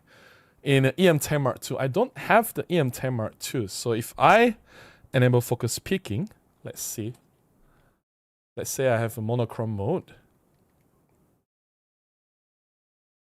Okay. Does it go to color? Really? Okay, I have to enable the focus peaking first. So since I have time, just let me find focus peaking button function. Let's go to FN1 is peaking. Okay. I see. So in peaking is automatically defaulted to color. I understand. Well, let's put it this way, right? Once the peaking is done, just hot press the shutter button is in monochrome already anyway. So I don't think it's a big issue. And the camera needs the color information. Trust me, the color information to determine contrast for the peaking. So the color information helps the focus peaking. If it's all in black and white, it's going to be harder for the camera to determine the peaking, right? So yeah, think of it this way. The camera needs the color information. And once you're done with the peaking, your focus, hot press the shutter button, everything goes to black and white anyway. So not a big problem. Andrew says, late to the party, sorry, been busy video editing. No worries, Andrew. And do whatever that you need to do. This stream is not like the most important thing out there. So you can always watch the replay later. And I'm just glad that you're here, Andrew. Appreciate that. Yeah. Lina says Robin can't promote OM system because he's not a wildlife photographer. That's kind of sad, right? It's like they just lock themselves into a box where, you know, anything outside of that box is irrelevant. It's like, hey, we are here as well, right? We are valid. I think we are also supporters and we matter, right? So yeah. Chuck says, as an alternative to 714, the Olympus 8-25 is nice, but a bit on the heavy side for micro four thirds. Yeah, and Olympus has a 7-14 as well, which is the f2.8, which I think is an excellent lens compared to what the Panasonic is doing to the f4 lens. And if you want, if size is important to you, 9 f1.7 Panasonic. Yeah, it's one of the better lenses out there, which I love. I love it. I love the bright aperture f1.7. I love that it's weather sealed. I love that it's so tiny. It's made of metal, and it's not too expensive as well. Thomas says, if Taylor Swift marketed the OM3 as a retro camera during her Eras tour, OM named one of the color presets after her, instant sales. But hey, OM doesn't know you need to spend money to make money. Well, if they name one of the color profiles after her, yeah, Taylor's going to charge them, I don't know how many millions of dollars. I don't think they can afford to pay that kind of money to Taylor Swift, right? Using her name, though, that's one of the biggest names in the industry at the moment. You just can't just drop her name like that, right? So, yeah. Watch says, hi Robin, I'm hesitating on buying a 12-40 f2.8, but I'm afraid it's too front heavy on my EM5. Should I go with 12-45 instead? No worries. I think both lenses are excellent. Both lenses are equally as sharp, but you gotta ask yourself this, which one is more important? Keeping the camera and lens combination as compact as possible. If that's true, then 12-45 wins. Or if you want the lens to be a bit more versatile, if you want to use the lens in a little bit of low light shooting, or you want to render a little bit of blurry in the back, a shallow depth of field, then the 12-40 f2.8 Pro is a better lens compared to the 12-45. I have the 12-40. I think it's an excellent lens even today. I think it's one of the best standard zoom lenses out there. It's amazing. I'll always carry the lens with me, although I don't use it a lot because I prefer to work with f1.8, f1.7 lenses that I have. But in cases where I don't care if the light is good enough and I'm lazy, I use the 12-40. It gives me fantastic results. Linda says, I noticed a lot of generic old digicam models suddenly skyrocket in price just because someone went viral with it in TikTok, YouTube. Yeah, that's true. That's true. And I think that it's overrated. I think that it's not worth getting all these digital cameras. If you already have it, use it. There's nothing wrong with it, right? Or you can find one is a very cheap price. Let's say you can find one for like $50 or $80. Why not? Just play with it. I think it's important to be open-minded. I think it's also important to experiment with different formats. Just because the camera is 10, 20 years old, just because it's a digital compact camera, it has small sensor, doesn't mean it's a bad camera. You can still make fun, amazing, beautiful images with these older CCD compact cameras. But to pay like $500, $800 for all this inflated, overrated, old cameras, I'd rather spend a camera on micro four thirds lens or cameras or accessories, right? Just doesn't justify the inflated price, if you ask me. But if you already have it, or if you can borrow one from your friends, maybe your friends have them lying around, or you even have it, like some of us have these cameras from the older days. Bring it out, have some fun, right? Nothing wrong with that. So yeah. I'm gonna drink some water and have some coffee.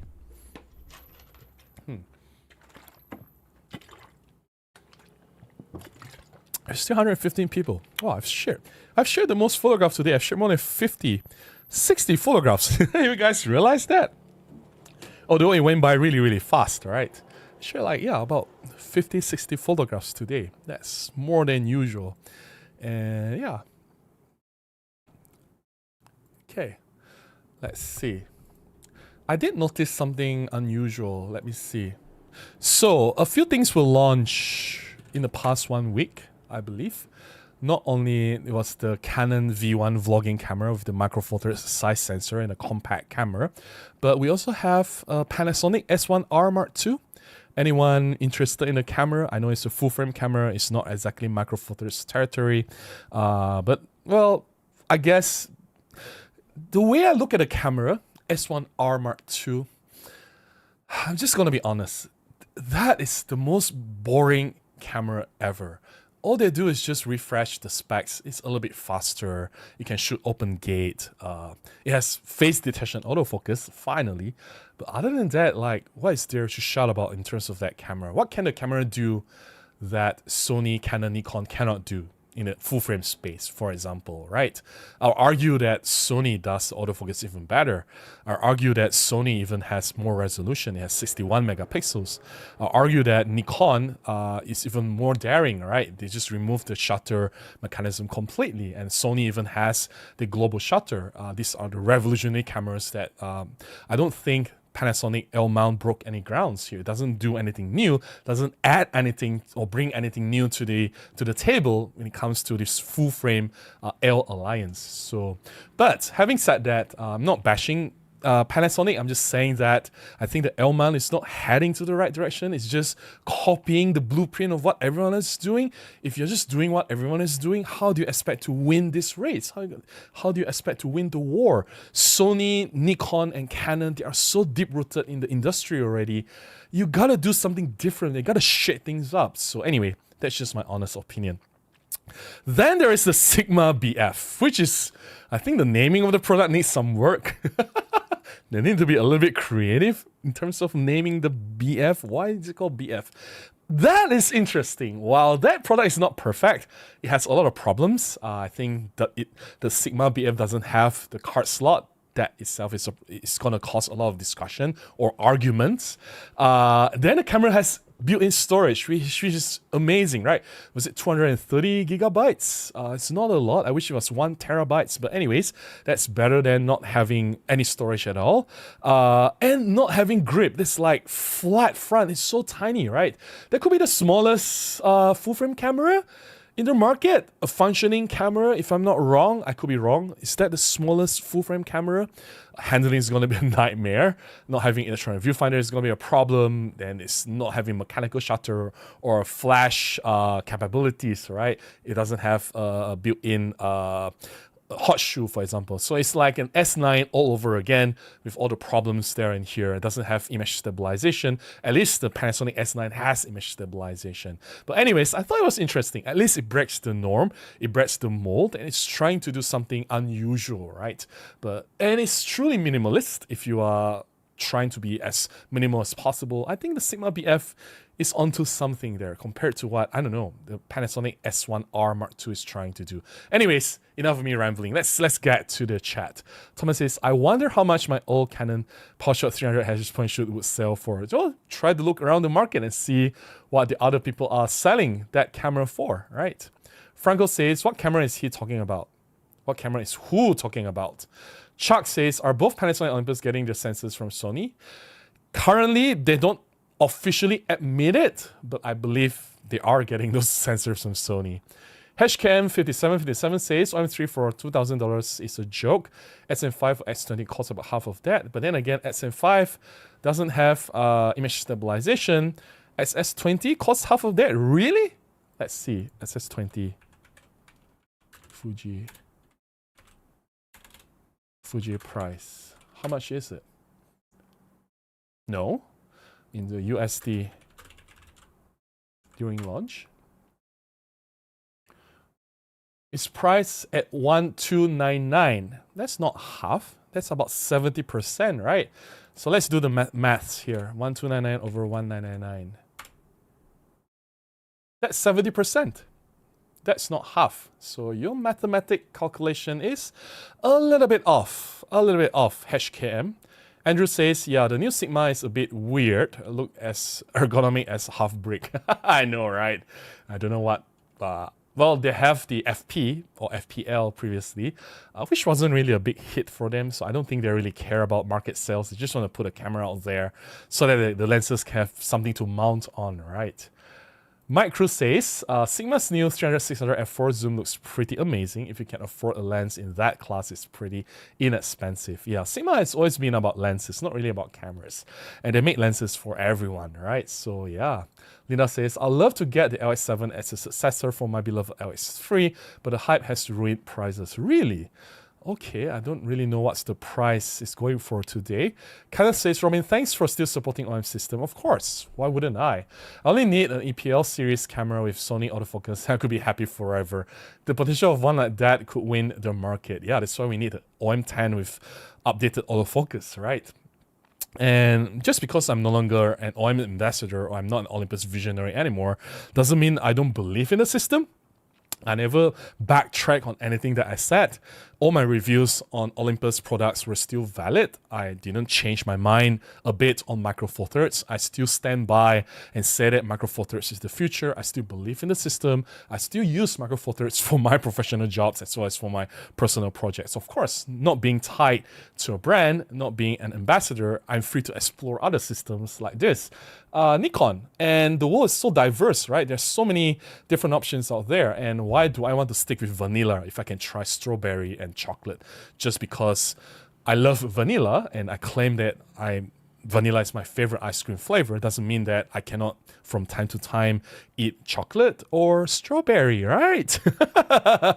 And as a photographer, you have to love all cameras. If you hate certain brands or if you're against certain systems, or if there's something wrong with you, right? There's some problems, underlying problems. So yeah, Franco says, I've been waiting for OM5 Mark II for so long. The OM5 should not have happened. The OM5 has a problem. It's just a rebatch of E-M5 Mark III, which I think is a very lazy way. And the worst part is that you don't even address the problems that the E-M5 Mark III has, which was the tripod mount that's easily broken, right? So yeah. Antonio says, only internal storage on a Sigma camera is complicated. If the internal storage die, we lose the camera. I agree. So that's why I said that not having the SD card slot, that will spark a lot of debate or argument. Kana says, the new Sigma will fall off hands so quick, they'll regret buying it. But then again, people buying that camera may use it for different purposes. They may attach a cage, because the camera is so small. When you attach a cage they design on it, it's still fairly small. Imagine if you have a bigger camera, like say a Nikon Z7 or Z9, and you attach another cage around it, they'll make it like monstrous, right? But because now the camera is so tiny, and yet it has a full frame sensor, if you attach gimbal, cage, and things around it for video or whatever purposes that you're doing, it's still fairly compact and small. I think that's what they are aiming to do, yeah. Vermi says, give me mint chocolate chip ice cream or give me death. Really? Just stick with one flavor. Oh my goodness, OM1. Look at OM1's autofocus. Look at it. Like, really, OM1? I want to say OM1 has the best autofocus system ever. Like, certain YouTubers out there, I don't know who, and I'm not going to say names, but really, do you see that? Like, we just drifted off completely anyway. Andrew says, were you really limited as an Olympus ambassador? Jimmy doesn't seem to be. Well, if you are an ambassador, you do need to present yourself a certain way. Like, I can't be going to my YouTube and say, wow, this Nikon Z5 has the best value, it's the best value camera out there today. Like, I can't just openly say that, right? It's a conflict of interest. Although I believe it, I just need to be more toned down in the things that I say about other camera brands, right? There's a case of, I forgot, there's a photographer, a wildlife photographer. He's a Panasonic ambassador. Was he?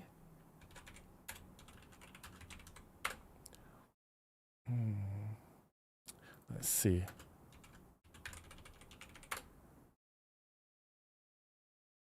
Yeah. I'm not going to name names. I know who he is. Oh my goodness, OM1, what's wrong with your autofocus? OM1 is acting up tonight. Anyway, so there's this ex-Panasonic ambassador. He compared G9 versus EM1 Mark II. And he said that the EM1 Mark II has higher keeper rates when he did wildlife photography because of the face detection autofocus. And he wrote in his blog article wishing that Panasonic would include the face detection autofocus. You know what happened immediately after that? He was fired from Panasonic from being an ambassador just for being truthful. And it's kind of sad, right? Like, I'm not saying that you cannot be 100% honest, because every time I put a review out there for my Olympus products, when I was an Olympus visionary, I've always been very honest. And I was also fortunate because I am genuinely, or I was and I am still genuinely a Micro Four Thirds fan. So what I love about the system, it aligns with what I'm trying to promote, being an ambassador. So there's no conflict there. But what if that happened, right? Like that photographer that I mentioned. So he compared the G9 versus EM1 Mark II. He found out that EM1 Mark II is superior than the G9, and he reported that honestly in his article. He was fired immediately. And it's kind of sad that it happened. This is not just the only time that it happened. It happened to a lot of people over the years. When they try to be honest about something, they will let go, or immediately their contract will not renew or something like that. But in my case, it's different because they just cut me off completely, so I just left them and I said, fine, if you don't want to have anything to do with me, I'll just do my own things, right? And yeah, and I have to be honest with myself, right? Just because I wasn't happy with their communication, I wasn't happy with the way they do things, but it doesn't mean that they make bad products, or it doesn't invalidate all the things I've said about them before. I still have to stand by my reviews because I put a lot of hard work in it, and I was honest, and I see no reason to, like just take down all my reviews and say, oh, I don't believe in Micro Four Thirds anymore. Let's just jump to full frame, right? It hurts me more than it hurts the brand. You get what I mean? It hurts my credibility more as a photographer and a reviewer. So yeah. Vermi says, I came in late, sorry, and just heard about the favorite ice creams. Oh, no worries, Vermis. I'm just glad that you are here. Thanks for joining the stream. I'm just talking about being a photographer. You shouldn't hate any cameras. You shouldn't hate any systems out there. Doesn't matter whether it's APS-C, whether it's full frame, whether it's Micro Four Thirds, whether it's medium format, whether it's rangefinder, film, digital. You should not hate. You may have your own preferences and favorites. That's fine. You can pick and choose what works for you, but you should not be saying, oh, full frame sucks. Oh, Micro Four Thirds sucks. Oh, I don't like this, I don't like that. It doesn't make sense. You should not be discriminating against any other camera systems. Everything is valid.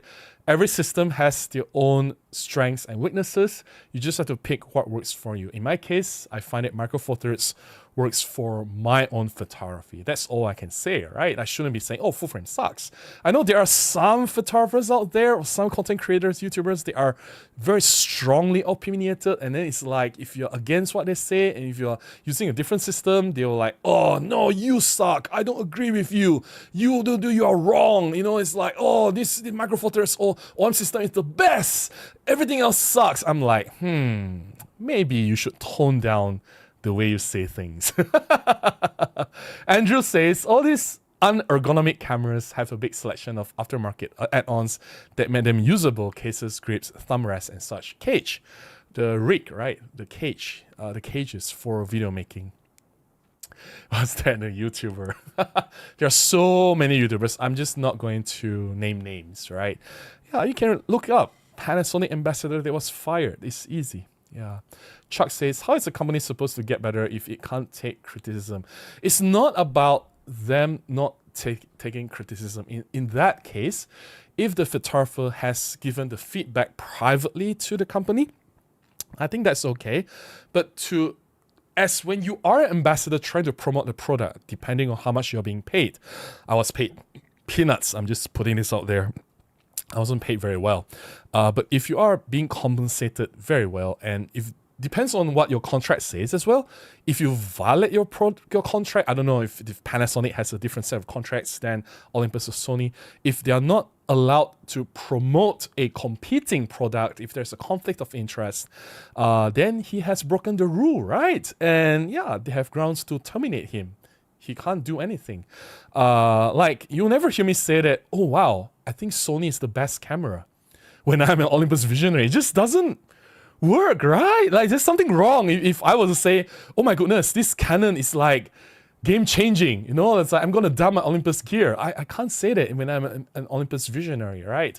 So that's what the guy did. The guy that got fired, he just said that, oh, this Olympus is so good that the G9 is just not good anymore. You know, that's what he wrote. So yeah. You guys are talking to each other, no worries. Vermi says, yeah, that's the thing. All of us here shoot Micro Four Thirds. We all have photographers should know better than a school about camera choices. Yeah, like, let other people use full frame. Doesn't really matter. They can choose whatever they want, right? Let other people shoot medium format. Or if they prefer to shoot with the smartphones, let them go for it. Like, why should we care what everyone else used? If we are happy with our Micro Four Thirds, why should we be insecure that other people choose other systems, right? Yeah, Maurice says, with that said about liking all cameras, you have to admit there is a lot of resistance to Micro Four Thirds. May I say the word hate? Not really. If you look at Micro Four Thirds world, there's a lot of hate going out as well. Like, when I look at my comments, I have to constantly be aware that Micro Four Thirds people are quite toxic as well. There's a lot of hate, like, oh, once you mention a little bit of full frame, and this has happened to me. Like I just said, I'm just trying this Nikon Z5. You guys know me, right? I support Micro Four Thirds. I'm the #1 Olympus supporter. I have helped Olympus sell thousands of cameras and lenses over the years. I have the evidence to back it up in the comments, right? I believe in Micro Four Thirds. That's not going to change. Just one time I mentioned, hey, maybe Micro Four Thirds can learn from the Z5. I didn't say Z5 is better than Micro Four Thirds. I did not say that. All I say is, look at the Z5. What Nikon did with this camera. Magnesium alloy. Weather sealing, dual cut slots, 5-axis image stabilization, 3.7 million dots electronic viewfinder, tilt screen, right? Below $1,000 US. New. Why can't we have something like that with Micro Four Thirds, right? Dual cut slots, magnesium alloy body, weather sealed, right? And with 5-axis image stabilization, with really high resolution electronic viewfinder. Why can't we have something like that below $1,000? And people say, oh, but how about the OM5 or E-M5 Mark III? No. OM5 is plastic. This is magnesium alloy. OM5 has single cut slot. It has dual cut slots, which allows me to use this for some of my professional shoots. And not to mention that this autofocus is better than the OM1. Well, that's a different discussion I'm not going to get into.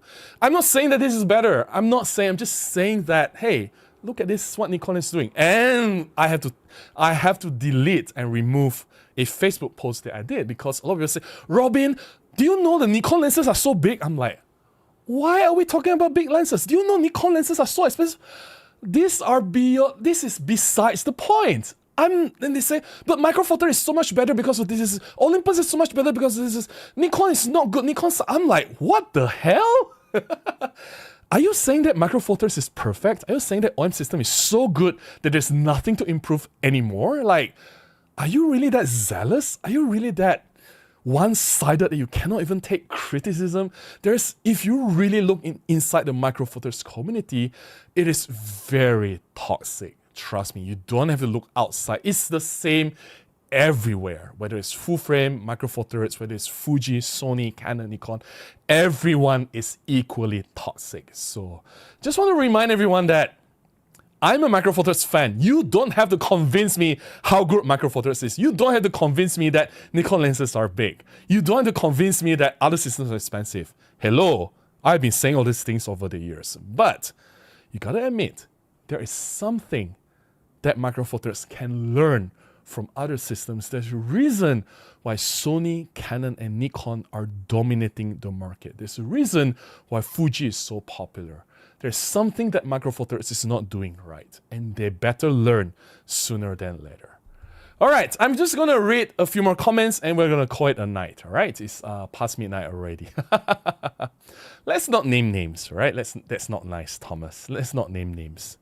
All right, Juliet says, Robin, I own both Nikon and micro four thirds. Each one serves a separate purpose, and I'm very happy with both. Exactly, like, why should we hate?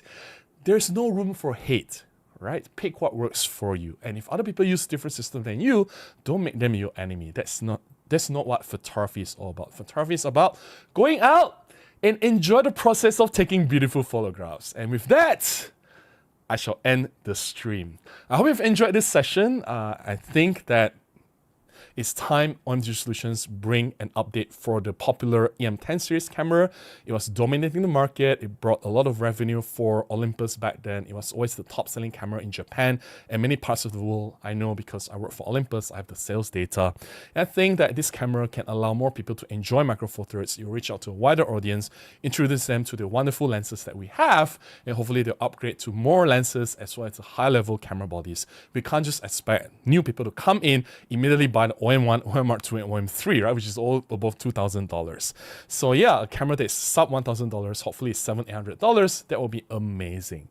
All right, I hope you guys enjoyed this discussion. I hope you guys enjoyed the 2 sets of photographs that I've shared. If you have, please consider buying me a cup of coffee, or you can contribute directly to my PayPal, or you can buy from my affiliate links. Any support will go a long way. Until the next one, I hope to see you guys next week. Please go out and take more photographs. Bye-bye.